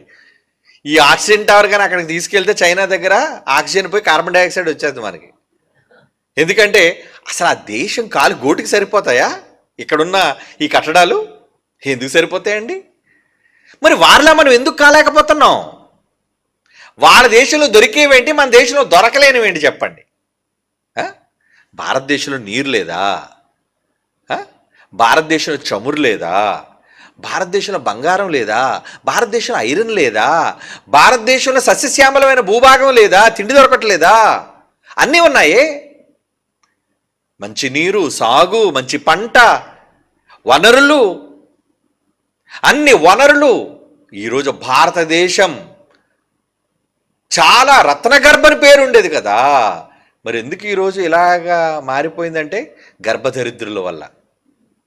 రత్నగర్భ కాస్త ఎందుకు అలా గర్భం, ఏమండి, రత్నం లేని గర్భగా ఎందుకు మారిందంటే ఉన్న రత్నాలన్నీ అమ్మేసుకుంటున్నారు. ఇక్కడ దొరికేవన్నీ ఎక్స్పోర్ట్ ఎక్స్పోర్ట్ ఎక్స్పోర్ట్ ఎక్స్పోర్ట్ అమ్మేసుకోండి. ఎవరు అమ్మేసుకున్నారు ఇంత అంతనా? బడా బడా రాజకీయ నాయకులు అధికారంలోకి ఎందుకు వస్తారు అనుకున్నారు? అమ్మేసుకోవడం, కోట్ల రూపాయల డీల్. ఒక సంవత్సరం అయితే చాలండి, కోటీశ్వరుడు అయిపోతాడు, 1000 కోట్లకు అధిపతి. మరి 1000 కోట్లు ఎవరివి? పేదవాడైన భారతీయుడివి, ప్రతి ఒక్కడివి. అందులో నువ్వు ఉన్నావు, నేనున్నాను, అందరివి. ఒక కూలి పని చేసుకుని కూలివాడు, ఒక రిక్షా లాక్కునేవాడు, ఒక ఆటో తోలుకునేవాడు, వీళ్ళంతా కూడా సగటు మనుష్యులు, పేదరికానికి దిగువనున్న వాళ్ళు వీళ్ళంతా. ఏమండి, మరి ఆ పేదవాళ్ళకి ఏం దక్కుతుంది? ఏం చేయగలుగుతుంది న్యాయం? పేదవాళ్ళకి ఏం చేయగలుగుతుంది చెప్పండి? అంతా దోపిడీయే కదండి. అంతా అన్నిటిలోనూ దోపిడీ దోపిడీ దోపిడీ దోపిడీ. ఇంకెలా దోచుకుంటూ పోతుంటే, వాళ్ళ సొంత ఖాతాల్లో వేసుకుంటూ పోతుంటే, వాళ్ళ పిల్లల పేర్ల, వాళ్ళ మనవాళ్ళ పేర్ల, వాళ్ళ మనవాళ్ళ పేర్ల, ఏమండి, లక్షలు లక్షల కోట్లు, 1000 కోట్లు విదేశాల్లో దాచేసుకుంటున్నారండి. ఇంకా సంబంధం లేదని, వ్యాపారాలు అయితే ఇంకా భారతదేశంలో వ్యాపారం లేదంటే సరిపోదు, ఇక్కడ అంతా బ్లాక్ మనీ ఎక్కడ పెట్టాలో తెలియట్లేదని సింగపూరు, మలేషియా, అవునండి, యూరోప్, ఇక్కడ వ్యాపారాలు. ఎవరు? నాయకులు, మనం గెలిపించిన వాళ్ళు. అంటే మనకి పెట్టాల్సిందంతా కూడా దోపిడీ చేస్తున్నారు వీళ్ళందరూ కూడా. ఈ దోపిడీ దొంగలు బయట ఉన్నారంటే బాగున్ను. ఎక్కడికి వచ్చేసారు? బైబిల్లోనికి వచ్చి సంఘాలు పెట్టి, ఇతని బాధ అంతా అదే కదా. పాస్టర్గా వచ్చాడండి, సంఘాన్ని పెట్టాడండి, సంఘంలోని సేవకులేమో పేదాళ్ళుగానే ఉన్నారండి, కానీ కాపర మాత్రం కోటీశ్వరుడు అయిపోయాడండి, అన్నీ సంపాదించేస్తున్నాడండి, అన్నీ కట్టేస్తున్నాడండి, అన్నీ కొనేస్తున్నాడండి అనేసి అంటే, అవును, నమ్మేవాడు ఉన్నంతకాలం, నమ్మి మోసపోయేవాడు ఉన్నంతకాలం, ఆడు నమ్మించేవాడు ఉంటూనే ఉంటాడు, బ్రతుకుతూనే ఉంటాడు. ఆడు దందా అది. కనుక నాయకుడు నువ్వు ఎప్పుడు అనుకోవాలి? సహాయం చేసేటప్పుడు, పంచేటప్పుడు, ఇచ్చేటప్పుడు. ఎవరు, ఏ సంఘం ఇవ్వగలుగుతుంది? ఏ సంఘం పంచగలుగుతుంది? ఏమంటే ఏ సంఘం త్యాగం చేయగలుగుతుంది చెప్పండి? సంఘము అనగానే అంతా కూడబెట్టడం కూడబెట్టడం కూడబెట్టడం, కూడబెట్టిన తర్వాత డబ్బుల కోసం కొట్టుకోవడం. సంఘాలను గొడవలేంటి? వచ్చిన అమౌంట్ అంతా ఏమైపోతుంది? దోపిడీ. దేవుని పిల్లలారా, కనుక నిజంగా సేవకుడైన వాడు ఎలా ఉండాలి అని బైబిల్లో ఎన్నో సాక్ష్యాలు ఉన్నాయి. అంటే ఏంటి? పంచు, నువ్వు తిను, పర్లేదు, నువ్వు నూరుస్తున్నావు కదా కళ్ళని, నువ్వు తిను, నువ్వెంత తిన్నావు అనుకో, వాడికి ఎంత పెట్టు, లేనివాడికి చేయి చాపు, పేదవాడికి ఇవ్వు. చెయ్యకపోతే ఎలా? ఏమండి, నీ చేతనైన మందుకు సహాయం చెయ్యాలి కదా. నిన్న ఒక సేవకుడు చచ్చిపోయాడు, ఏమండి, పోస్ట్ మార్టం దగ్గర ఉండిపోయింది బాడీ. తీసుకెళ్ళాలి, సమాధి కార్యక్రమాలు చేయాలి. అనాథగా మారిపోయాడు. ఫోన్ వచ్చింది, నాకు చేతనైనంత మట్టుకు నేను పంపాను. వెంటనే ఎవరిని సంప్రదించి కాదు, సేవకుడు. ఇలా ఎంతోమంది, మీకు తెలియదండి, అంటే నేను చెప్పటం గొప్ప, నేను చెప్పటం లేదు, కానీ ఎంతోమంది నాకు ఫోన్ చేసి, అన్న నాకు ఈ సహాయం కావాలని, కొంచెం నాకు డబ్బులు వేస్తారా? అలాగే మీరు ఎవరడక్కడ, నా దగ్గర ఏమి నిధులు లేవు, ఏదో కోట్ వేసుకొని ఉన్నాను కాబట్టి, అన్నయ్య దగ్గర జైశాల డైరెక్టర్ పిడి సుందరరావు గారు కొడుకు కాబట్టి ఈయన దగ్గర లక్షల రూపాయలు ఉన్నాయి అనుకుంటారేమో. లేవర్రా, లేవు. చెక్ చేసుకోండి నా బ్యాంక్ అకౌంట్లు కావలిస్తే. ఎక్కడ దొంగచాటుగా దాయలేదు. ఎప్పటికీ నా పిల్లల పేరు మీద ఏది నా సొంతమైన డబ్బులతో నా కొడుకు కానీ నా కూతురికి కానీ ఒక గజం స్థలం కూడా నేను కొనలేదండి. నమ్ముతారా? అవును, యథార్థంగా మాట్లాడడమే. కానీ ఇబ్బందులు ఉన్నాడు. ఎలా? ఒక సేవకుడికి నేను సాయం చెయ్యాలి, నాకు అవసరతలు ఉన్నాయి, నాకు లేములు ఉన్నాయి, నాకు అప్పులు ఉన్నాయి, నాకు బాధలు ఉన్నాయి, కానీ నేను చేయగలిగిన సాయం, అయ్యో చనిపోయాడు కదా, అతని కార్యక్రమాలకి ఇది కావాలే. ఎవరిని అడిగి ఇవ్వడం కాదు, ముందు చేతనైనంత మట్టుకు నేను చేయటమే. నా దగ్గర ఉందనుకోండి నేను చేస్తాను, లేదన్నప్పుడు లేదు నాన్న. చాలామంది నా దగ్గర తీసుకొని ఎగ్గొట్టేసిన వాళ్ళు కూడా ఉన్నారు. ఏం అడుగుతామండి? అవసరమైనప్పుడు మాత్రం ఎలాగ అడుగుతారంటే ఎంతో వినయంగా విధేయతతో, రేపే ఇచ్చేస్తాం, వచ్చే నెలే ఇచ్చేస్తాం అన్నట్టు చెప్తారు. ఆ తర్వాత మనం పిలిచిన వాడు మన పట్ల చూడరు. ఏమండి? దేవుని పిల్లలారా, అంటే ఒక దోచుకునే సేవకుడికి, ఒక పంచేవాడికి, బైబిల్ ప్రకారంగా ఉండేవాడికి మనస్సాక్షి ఉండాలి. నేను బైబిల్ ప్రకారంగా సేవకుడిని అని ఎవడని చెప్పుకుంటే మనస్సాక్షి కావాలి. మరి ఈ రోజున సేవకులందరూ ఏంటి? మనస్సాక్షి ఉందా? ఏం మనస్సాక్షి ఉంది? ఏం మనస్సాక్షి ఉంది చెప్పండి? సరే పోనీ తీసుకోండి, కానుకల రూపంలో నీకు వస్తున్నాయి, పో నీకు చేస్తున్నారు, తీసుకో, తప్పులేదు. కానీ ఎదుటివాడికి అవసరమైనప్పుడు కూడాను చెయ్యి చాపాలి కదా, పంచాలి కదా. మొదటి శతాబ్దం క్రైస్తవ్యం ఏం చెప్పింది, ఏమి నేర్పించింది క్రైస్తవ్యానికి? చారా స్థిరాస్తులు అమ్మి కదా దేవుని కోసం పెట్టిన వాళ్ళు ఉన్నారు. మరి ఈరోజు మనం క్రైస్తవులుగా అదే బాటలో నడవాలి అని అనుకొని కాంక్షిస్తున్న క్రైస్తవులుగా మనం నడవద్దా? మనం చెప్పొద్దా? మనం చెయ్యొద్దా? నువ్వు సహాయం చెయ్యొద్వా? దేవుని పిల్లలారా, ఈరోజు అంటే సేవకులైన వాళ్ళు ఎలా మారిపోయారని అంటే ప్రతి రూపాయి జాగ్రత్తగా దాచి ఎక్కడా ఖర్చు పెట్టకుండా తమ స్వలాభం కోసం, నిజమండి, లాభాల కోసం. కొంతమంది మరలా చెప్తున్నాను, మన ముసుగులో చాలామంది ఉన్నారు. ఏమనంటే బైబిల్ ఓపెన్ యూనివర్సిటీలో నేను పలానా అండి, కనుక కొంతమందిని గ్యాదర్ చేయటం, మరి ఇక్కడ నేను చర్చి కట్టించాలి అనుకుంటున్నానండి, లేదంటే స్థలం కొనాలి అనుకుంటున్నాను, డబ్బులు ఇస్తారా? మన బ్రాండ్ చూసి, మన ముఖం చూసి చాలామంది మీలాంటి త్యాగశీలు లేని వారు ఇస్తున్నారు. తీరా ఇచ్చిన తర్వాత ఏం జరుగుతుందో తెలుసా? ఇచ్చిన తర్వాత ఏం చేస్తుందో తెలుసా? ఇంటికి దేని మీద పెట్టుబడి పెడుతున్నారు? వాళ్ళు ఏమైనా స్థలాన్ని యూనివర్సిటీకి రాశారా? అంటే ఇప్పుడు ట్రస్ట్కి రాశారా? అది ఎప్పటికీ ఎవ్వరు అమ్ముకోవడానికి వీలు లేనట్లుగా ఉన్న దేవునికి అంకితంగా ఉండాలి అన్న ట్రస్ట్ మనం పెట్టుకొని, రాసుకొని, సంతకాలు పెట్టి, రిజిస్టర్ చేసి, ఆ స్థలాన్ని భవిష్యత్తులో ఎవరు, ఎప్పుడు, తాత ముత్తాతలు, ఏమండి, కాలం మొదలుకొని భవిష్యత్తులో పిల్లల వరకు ఎన్ని తరాలు వచ్చినా సరే ఎవరికి దాని మీద అమ్ముకునే హక్కు లేదు. అది దేవునికే ఉపయోగపడాలి, అది దేవునికే అంకితం కావాలి అన్న దృక్పథంతో మేము అంతా ఆలోచించి చేసాం దాన్ని. కానీ ఈరోజు మన పేరు చూపించి, మన బొమ్మ చూపించి, వెనక అతను నా ఫోటో, ఒక పక్క డాడీ ఫోటో, ఏమండి, ఓ పక్క జాన్సన్ గారి ఫోటో, ఇలా ఫోటో వేసి మధ్యలో ఇతను ఫోటో వేసుకొని పరిచయమే ప్రజల దగ్గరికి వెళ్ళి డబ్బులు తీసుకొని, తీరా వెళ్ళి వాళ్ళు లక్షల రూపాయలు ఇచ్చిన వాళ్ళు ఉన్నారు. లక్షలు, వేలు మొదలుకొని లక్షల వరకు ఇచ్చిన వాళ్ళు ఉన్నారు. తీరా ఏమండి మరి స్థల నిర్మాణం కోసం ఏమైందండి అంటే, నేను స్థలం తీసుకున్నానండి, వాళ్ళ దగ్గర అద్దెకి తీసుకున్నానండి, దాని మీద మరి పెట్టుబడి పెట్టానండి, ఈరోజు వాళ్ళ స్థలం నాదని బయటకు పొమ్మన్నారండి. మరి ఎందుకు పెట్టావురా? ఎందుకు పెట్టావు దాని మీద? నీది కానప్పుడు, కనీసం నీది కూడా కాదు, అది నీ స్థలం కాదు, నీ సొంతం కాదు, అసలు నిన్ను కూడా మేము నమ్మలేము, నీ పేరు మీద ఉంటే మాత్రం ఎలా? చాలామంది అండి బైబిల్ ఓపెన్ యూనివర్సిటీ పేరు చెప్పి వాళ్ళ పేర్ల మీద స్థలాలు ఉంటే దాని మీద పిల్లలందరినీ అడిగి కట్టేసుకున్న తర్వాత మీరు బయటకు పోండి అన్నారు, నిర్మోహమాటంగా మీరు బయటకు వెళ్ళిపోండి అని. సంఘాన్ని అర్ధాంతరంగా తగిలేశారు బయటికి. ఇది నా స్థలము, నా ఇల్లు, మీరెవ్వరు ఇక్కడ ఉండడానికి వీల్లేదు. వ్యతిరేకం. ఏం చేస్తారు ఇంక పిల్లలు? వాళ్ళు గోలండి. ఏమంటే అన్నయ్య మీ అందరి మొహం చూసి దేవుడి కోసం నిలబడతాడు అనుకోని మేము డబ్బులు ఇచ్చాం, ఈరోజు బోర్డు తిరిగేస్తాడు, ఎక్కడికో పోయాడు, ఏదో బోధలోనికి వెళ్ళిపోయాడు, ఏదో సంఘంతో వెళ్ళిపోయాడు, మమ్మల్ని బయటికి పొమ్మంటున్నాడు. అప్పుడు మేమేమంటాం? నువ్వెందుకు ఇచ్చావు? అందుకే ఎవరైనా దేవునికి యథార్థంగా తమ కష్టాన్ని ఇవ్వాలి అనుకుంటే అది దేవునికి అంకితమని రాయాలి. అలా చేసిన వాళ్ళు నెంబర్ 1 నాకన్నా పెద్దవాడైన అన్నయ్య కదండి, Rajendra. Great man. Deputy director Rajendra Babu రాజుల్లో కట్టాడు కదా బిల్డింగ్. మొట్టమొదటిసారిగా దేవునికి అంకితం కావాలి అని తన స్థలాన్ని వ్రాయటంతో పాటు ఆ స్థలం మీద 3 అంతస్తుల భవనాన్ని నిర్మించి, అది కోట్ల రూపాయలండి ఈరోజు. అది నిజంగా ట్రస్ట్కి రాసి, అది ఈ రోజుకి తనకు కానీ తన పిల్లలకు కానీ సంబంధం లేకుండా తానుంటే నీళ్ళు చిన్నిల్లు అండి, కానీ దేవుడి కోసం కట్టించింది పెద్దదండి. త్యాగం అంటే అది. నువ్వు దేవుడి కోసం గొప్పగా త్యాగం చేసి పెట్టు. ఈరోజు మనం అంత పెద్ద ఆడిటోరియం కట్టామండి, ఎవరి పేరు మీద ఉంది? మా ఎవరి పేరు మీద లేదు, అది దేవుడికి రాసేసాం. అది సంతకాలు పెట్టేశారు ఎప్పుడో.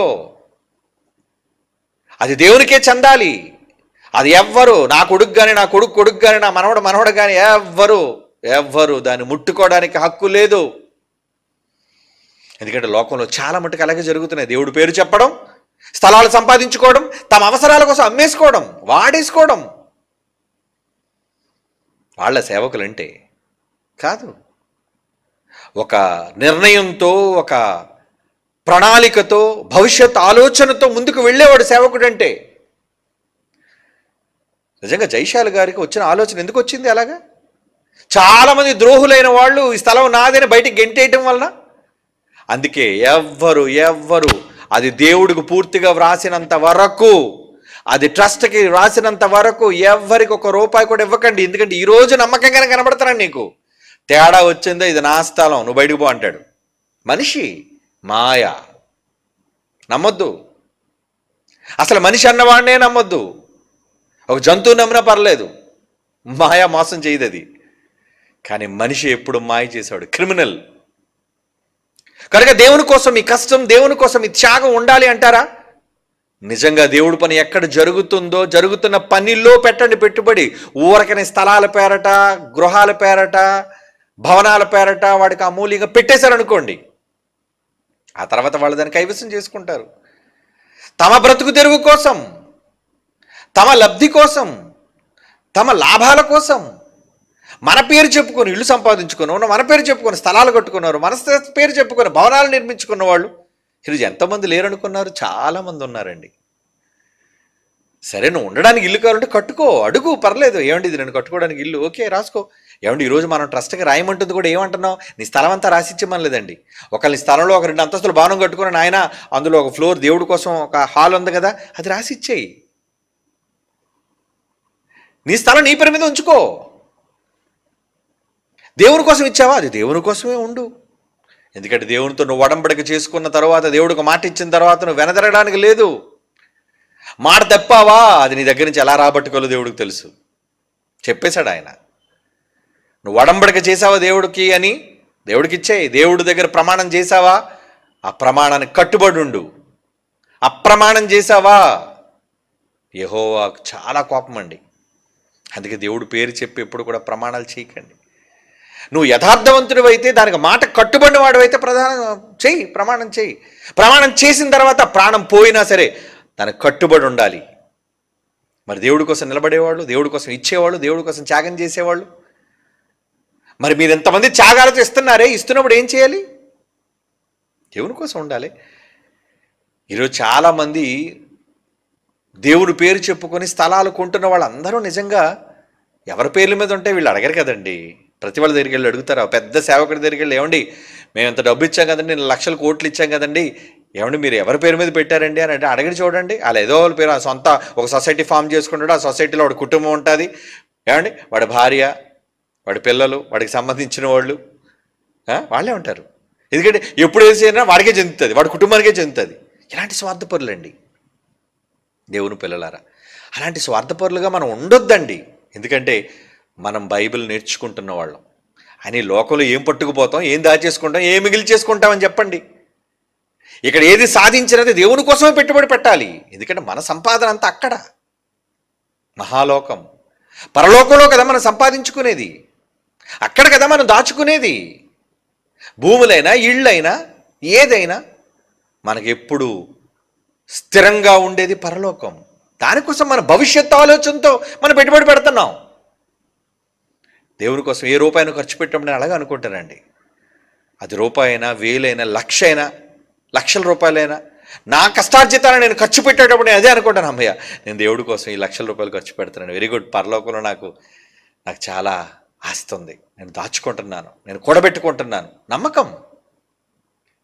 ఎందుకంటే అక్కడ చిమ్మిట తుప్పు తినేదు. ఇక్కడ అందరూ దొంగలే, కన్నం వేసేవాళ్ళు. దేవుడి పేరు చెప్పుకొని, పాస్టర్ని చెప్పుకొని కన్నం వేసేసేవాళ్ళు. మరి వీళ్ళు కదా దొంగలు. ఇప్పుడు ఈయన బాధ అంతా ఏంటి? ప్రార్థన చేస్తానని చెప్పి, నీ అభివృద్ధి కోసం ప్రార్థన చేస్తానని చెప్పి ఇతను అభివృద్ధి పొందుతున్నాడు, కానీ ప్రార్థన చేసిన వల్ల కింద వాడికి ఎందుకు అభివృద్ధి రావట్లేదు? అంటే కేవలం జనం వలన వీళ్ళు కోరుకుంటుంది ఏంటి తెలుసా? సంపాదన అండి, సంపాదన. జనాన్ని కూడగట్టుకోవడం వల్ల వాళ్ళ దగ్గర బలవంతంగా వీళ్ళు డబ్బులు ఎలా మామూలుగా కాదు, భయపెట్టి తీసుకోవడం. మరలా నువ్వు దేవుడికి ఇవ్వాల్సిన కానుకలు ఇవ్వవా? దేవుడికి ఇవ్వాల్సిన దశంభాగాలు నువ్వు ఇవ్వవా? ఈ మధ్య చూడండి అంత ట్రోల్ చేస్తున్నారు వాళ్ళు. మరి హైందవులు చాలామంది క్రైస్తవులు మాట్లాడుతున్న విధానాలను చూసి ట్రోలింగ్. ఎందుకు ట్రోలింగ్? నువ్వు ఇవ్వవా? డబ్బులు ఇవ్వవా? ఇచ్చేయండి, ఇచ్చేయండి, ఇచ్చేయండి. ఏమండి, నిజంగా మన ప్రసంగాలు ఎప్పుడైనా డబ్బుల కోసం ప్రసంగాలు ఎన్ని ఉంటే మీరు ఆలోచించండి. మన సంఘాల్లో కానీ, మన పబ్లిక్ మీటింగ్స్లో కానీ. ఏమండి, మా మాటల్లో వినండి, ఈ దేని గురించి ఎక్కువగా మాట్లాడతాం? పరలోకం, మహాలోకం, సంపాదన. అక్కడ, ఇక్కడ కాదు. ఇక్కడ మీరు ఇచ్చేయండి, కానుకలు ఇచ్చేయండి, ఎప్పుడో ఒక సందర్భంలో చెప్పు అంటే అర్థం ఉంది. కానీ మిగతా వాళ్ళు రోజు ఆదివారం వచ్చిందంటే అదే సందర్భం. ఏమని? ఇవ్వండి, ఇవ్వండి. ఇవ్వడానికి పలు రకాలైన మార్గాలు, స్కీములు. ఏమంటే స్కీములు కూడా మరలా ఇందులో. మీరు మా సంఘంలో చేరాలంటే ఈ స్కీమ్లో చేరండి. ఈ స్కీమ్లో చేరడం వల్ల ఏంటి? మీకు కానుక ఇవ్వటం వల్ల మీలో ఎవరైనా చచ్చిపోతే సమాధి పెట్టి ఫ్రీగా ఇంటికి వస్తుంది. సమాధి కార్యక్రమం సంఘమే చూసుకుంటుంది. పుట్టినరోజా కేక్ ఇస్తాం మీకు. ఏమండి, పెళ్ళ హాల్ మేము బుక్ చేస్తాం. అంటే ఇదేం వ్యాపారమా? కాదు కదా. నువ్వు భక్తున్నోడివి, దేవుడి దగ్గరికి వచ్చిన వాడివి, నువ్వు వచ్చిన వాడిని ఆధ్యాత్మికంగా పెంచాలి. కానీ ఎంతసేపు వాడి జోబి కొల్లగొట్టేద్దామని అనుకుంటే ఎలా? ఏమండి, వాళ్ళ జోబి కొల్లగొట్టేద్దాం అనుకుంటే ఎలాగంటే, ఈరోజు అంటే సోషల్ మీడియా వచ్చిన తర్వాత ఎంతోమంది దొంగలైన పాస్టర్లు కనబడుతున్నారండి. దొంగలు అందరూ దొంగలు కనబడుతుంటారు. ఎక్కడో కొద్దిమంది యథార్థవంతులు, నీతిమంతులైన సేవకులు లేకపోలేదు. నిజంగా దేవుని కోసం నమ్మకంతో పనిచేసే వాళ్ళు ఉన్నారు కొంతమంది, బహు కొద్ది మంది. మరి మిగతా వాళ్ళందరూ ఏంటి? మొన్న ఎవరో పాస్టర్ అమ్మండి వాక్యం షార్ట్స్ పెడుతున్నారు కదండి, అది నాకు లింక్ పెట్టారు ఎవరో. ఏటా లింక్ అని క్లిక్ చేశాను. ఆవిడ చెప్తుందండి వాక్యం. ఏం చెప్తుందో తెలుసా?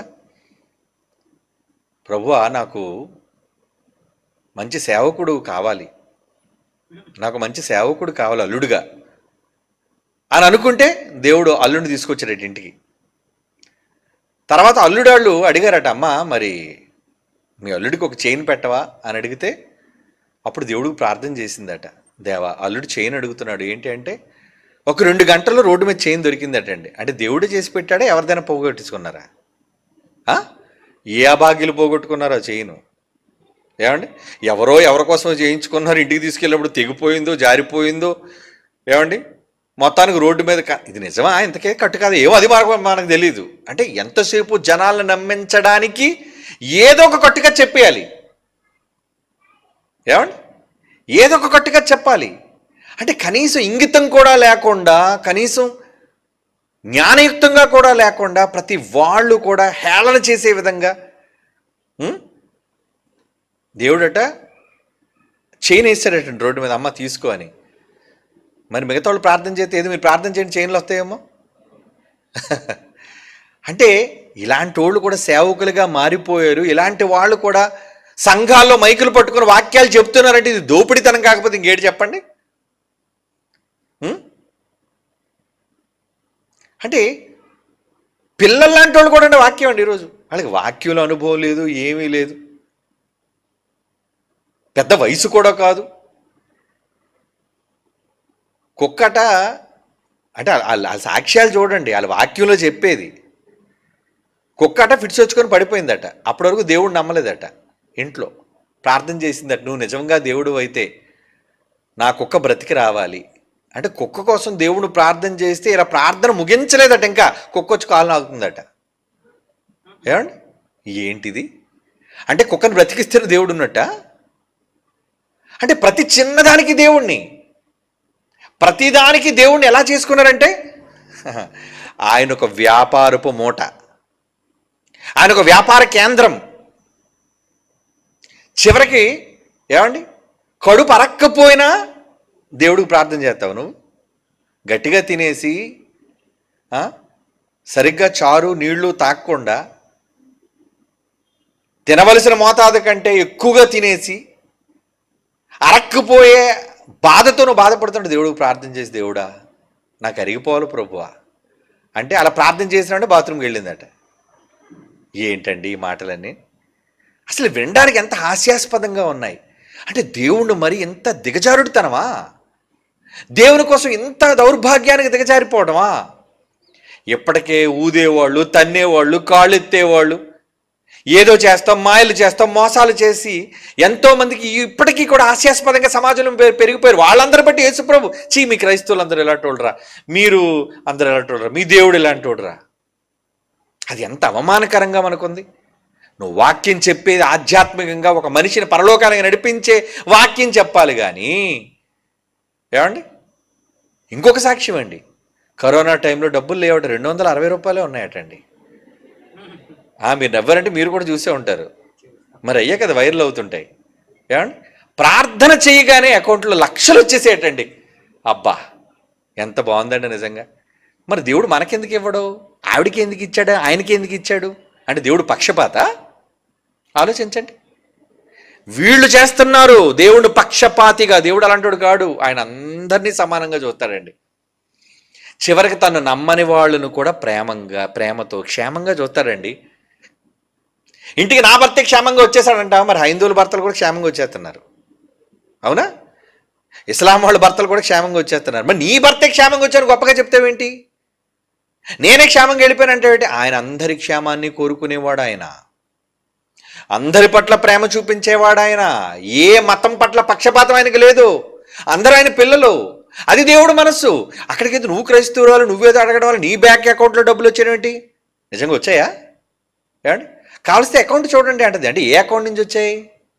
దేవుడి అకౌంట్ నుంచి వచ్చాయి, గాడ్స్ అకౌంట్ నుంచి అని, ఫ్రమ్ గాడ్ అని వచ్చింది అనుకో, ఇన్కమ్ ట్యాక్స్ లోపల వేస్తారని తీసుకెళ్ళి, హవాలా డబ్బా ఇదని. ఏమండి ఇలాంటి మాయలు మోసాలు చేసేవాళ్ళు ఇది అంత ఎందుకు చెప్పుకుంటున్నాడు? ఎందుకంటే నేను అడిగారు కదండి, భక్తులు ఎందుకంటే భక్తులు దరిద్రులుగా మారిపోతున్నారు, పాస్టర్లను పేర్లు చెప్పుకున్న ఎందుకు కోటీశ్వరులుగా మారిపోతున్నారంటే ఇవి సాక్ష్యాలు నాయన. మరి ఏం చేయమంటావు? నీ ఆవేదనతో నువ్వు ప్రశ్న అడిగావు. అంటే నువ్వు కూడా చాలామంది పాస్టర్ల దగ్గరికి వెళ్ళి అభివృద్ధి కోసం ప్రార్థన చేయమని ఉంటావు, కానీ నీకు అభివృద్ధి వచ్చి ఉండదు. నీ కళ్ళెదురుగా నీ దశంభాగాలతో నీ కానుకలతో అభివృద్ధి వాళ్ళు బాగా పైకి వెళ్ళిపోతున్నారు, నువ్వు మాత్రం దిగజారిపోతున్నావు. ఈ బాధ ఇది కేవలం దేవుని పేరు చెప్పుకొని జరిగే మోసం నాన్న, వ్యాపారం లాంటిది. యేసుప్రభు ఆ రోజు కొరడా పట్టుకున్నాడంటే కారణం అది, నా తండ్రి ఇంటిని వ్యాపారపు కేంద్రంగా మార్చొద్దారా అని. దేవుని పిల్లలారా, కనుక మనం ఈరోజు క్రైస్తవులుగా మారింది దేవుని పేరు చెప్పుకొని వ్యాపారం చేయడానికి కాదు. మీరు కూడా ఎప్పుడు సేవన వ్యాపారం చేయకండి ప్లీజ్. మీరు నిజంగా క్రైస్ట్ చర్చ్లో, బైబిల్ ఓపెన్ యూనివర్సిటీస్ ఇండియాలో మీరు జ్ఞానాన్ని నేర్చుకుంటే మీరు యథార్థవంతులైన బోధకులుగా ఉండండి. కానీ మిగతా వాళ్ళని చూసి లాభాల కోసం డబ్బులు వస్తాయని కొత్త కొత్త చెత్త స్కీములన్నీ పెట్టి జనాల దగ్గర నుంచి డబ్బులు పిండే దౌర్భాగ్యమైన ప్రసంగాలు చేయొద్దు. మంచి మాటలు సమాజానికి చెప్పండి. సమాజంలో మనిషి ఉత్తముడుగా బ్రతకడానికి ఏం అవసరమో బైబిల్ ఏం చెప్పిందో అది చెప్పండి. ఇలాంటివన్నీ చెప్పడం వల్ల మీరు గొప్పవాళ్ళు అవుతారు, దేవుడు కీర్తించబడతాడు. లేదంటే దేవుడు అవమానించబడతాడండి. ఈ దేశంలో జరుగుతున్న మేలులను బట్టి దేవుడు కీర్తించబడాలి. ఆహా ఏంటి వీళ్ళు దేవుడు ఇంత గొప్ప దేవుడు. ఒకనాడు అనుకున్నారు క్రీస్తు పూర్వం, మీ దేవుడు నిజమైన దేవుడు అని ఒప్పుకున్న రాజులు ఒప్పుకున్నారు. మీ వెనక దేవుడున్నాడు అని ఎన్నో జనాంగాలు ఒప్పుకున్నాయి. కారణం వాళ్ళు చూపించిన శక్తి, వాళ్ళు చూపించిన ప్రేమ, వాళ్ళు చేసిన త్యాగం. మరి ఈరోజు ఎందుకు అలా అలా లేవు? మనం మారిపోయింది కంప్లీట్గా. క్రైస్తవ్యం అంతా కూడా ఏంటంటే భిన్నమైన త్రోవల్లోనికి వెళ్ళిపోతుంది. వద్దర్రా, మన దగ్గర విద్యను అభ్యసించేవాళ్ళు, ఎవరైనా మాస్టర్ ఆఫ్ బైబిల్ థియాలజీ చేసిన వాళ్ళు, ఆర్బీ యూనివర్సిటీలో చదువుకున్న పిల్లలు, మీరెవ్వరూ కూడా దేవుని యొక్క వాక్యాన్ని వ్యాపారపు వృత్తిగా మార్చకండి. మీరు ప్రపంచంలో జ్ఞానులుగా నిలబడండి, సమాజానికి అవసరమైన వాక్కులను అందించండి. అదే క్రైస్ట్ చర్చ్ ముఖ్య ఉద్దేశం. Bible open universities India international యొక్క ముఖ్య ఉద్దేశం. ఈరోజు కొన్ని వందల మంది పిల్లలు పరీక్షలు రాశారు. దేనికి? ఏదో సర్టిఫికేట్ వస్తే, ఏదో ఆ బోర్డు పెట్టుకొని నేను ఒక సంఘాన్ని స్థాపించేసి మొత్తం డబ్బులు కొట్టేయడానికి, నేను కూడా కొత్త కొత్త స్కీములు పెట్టేసి దశంభాగాలన్నీ తీసేసుకొని గొప్పవాడిని అయిపోవడానికి. నో, మన పిల్లలు అలాంటి వాళ్ళు కారండి. మహాజ్ఞానాన్ని నేర్చుకోవడానికి తమ కష్టార్జితాన్ని పెట్టుబడిగా పెట్టి నేర్చుకున్నారు. ఈరోజు మీరు నేర్చుకున్న జ్ఞానం విద్య, అవిద్య కాదది. ఖచ్చితంగా దానికి సంబంధించిన ప్రతిఫలాన్ని మీరు ఎక్కడ అక్కడ పరలోకంలో కూడా ఖచ్చితంగా మీరు పొందుతారు. దయచేసి వ్యాపారంగా దేవుని యొక్క సేవను మార్చొద్దు. మీకు ఏమైనా కలిగిందా? ఓకే, దేవుడు మీకు ఇచ్చాడా? ఇవ్వడని కాదు అన్నాడు కదా, ఇహమందు పరమందు.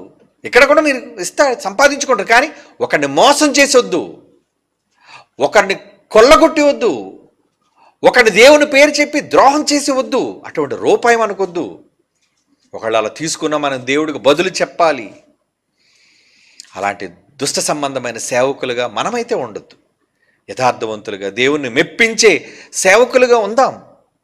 గతంలో మరి యెషయా గ్రంథంలో చెప్పిన మాట 56వ అధ్యాయంలోని బోధకులందరి కోసం చెప్తాడు. చాలా ఘోరంగా దేవుడు మాట్లాడతాడు. యెషయా గ్రంథంలో ఎలా ఉన్నారు సేవకులు, లాభాల కోసం ఎలా పనిచేస్తున్నారు, నన్ను ఎలా విస్మరించారు, తన ఆవేదన వ్యక్తం చేస్తాడు. చూడండి, యెషయా గ్రంథం 56వ అధ్యాయం 10వ వచనం నుంచి అలా చదివితే ఆ సందర్భంలో మనకి చాలా బాధాకరంగా ఉంటుంది. అయ్యో, దేవుడు బాధపడుతున్నాడు తన సేవకుల కోసం అని. అలాంటి సేవకులుగా మీరు ఉండొద్దు. ఆ సేవకుల కోసం చాలా కఠినంగా దేవుడు మాట్లాడు. ఆ మాటలు చదివినా సరే చాలా ఇబ్బందికరంగా అనిపిస్తుంది. కానీ మనం మాత్రం అలాంటి సేవకులుగా ఉండొద్దండి. చాలామందిని రక్షించాలి, చాలామందిని బైబిల్ సత్యమైన నిజమైన గ్రంథం అని వినిపించాలి, ప్రకటించాలి. మనందరి బాధ్యత. భవిష్యత్తులో మనం ఎన్నో కార్యక్రమాలు చేయాలి. అది చేయాలి అంటే ఒక్కటిగా ఉండాలి, ఒకటిగా త్యాగాలు చెయ్యాలి, ఒక్కటిగా కలిసి రావాలి, దేవుని సేవను ముందుకు ప్రోత్సహించాలి. దానికోసం మీరు ఆలోచించండి. అంతేగాని ఎవరు వ్యక్తిగతంగా నా ప్రాంతంలో నేను ఎలా డెవలప్ అవ్వాలి, నేను ఎలా స్థలం కొనియాలి, నేను ఎలా ఇల్లు కట్టేయాలి, నేను ఎలా సంపాదించుకోవాలి, నేను ఎలా కారు కొనుక్కోవాలి, ఇది కాదు. మీరు నిజంగా మొదట ఆయన రాజ్యమును నీతిని వెతుక్కుంటూ వెళితే ఆయన అవన్నీ మీకు ఏం కావాలో దేవుడు ఇస్తాడు. నమ్మకం లేదు ఆయన మాట మీద సేవకుడుగా? నమ్మకం ఉంటే మొదట ఆయన రాజ్యాన్ని వెతకండి, ఆయన నీతిని వెతకండి. దేవుడు నిజంగా కోరుకుంటుంది అదే. ఓకే, అర్థమైంది అనుకుంటాను నాన్న. God bless you. మిగిలిన ప్రశ్నలన్నీ కూడా నెక్స్ట్ సాటర్డే మాట్లాడుకుందాం. కళ్ళు మూసుకోండి, ప్రార్థన చేసుకుని ముగించుకొని సెలవు తీసుకుందాం. పరిశుద్ధుడు అయిన తండ్రి దేవా, నీ పిల్లలైన వారు తమ మనస్సుల్లో ఉన్న ఎన్నో ప్రశ్నలు, ఆవేదనలు వ్యక్తం చేస్తున్నారు. మీరు ఇచ్చిన జీవగ్రంథంలోని జీవపు మాటలు విన్న మేము నేర్చుకొని వాటి ప్రకారంగా జీవించగలిగే జీవకరమైన బ్రతుకులను మాకు దయచేయండి. ఎందరో మోసపూరితమైన మోసగాళ్ళైన సేవకురాండ్రుగా మేము, మా పిల్లలు, మా కుటుంబాలు ఉండకుండా మీ కొరకు నమ్మకమైన సేవకులుగా పనిచేసే భాగ్యాన్ని వరంగా మా అందరికీ దయచేయవలసిందిగా ప్రార్థిస్తూ క్రీస్తు యేసు వారి పరిశుద్ధమైన నామములో ఈ ప్రార్థన వేడుకొనుచున్నాము తండ్రి. Amen. God bless you all. అందరికీ సెలవు.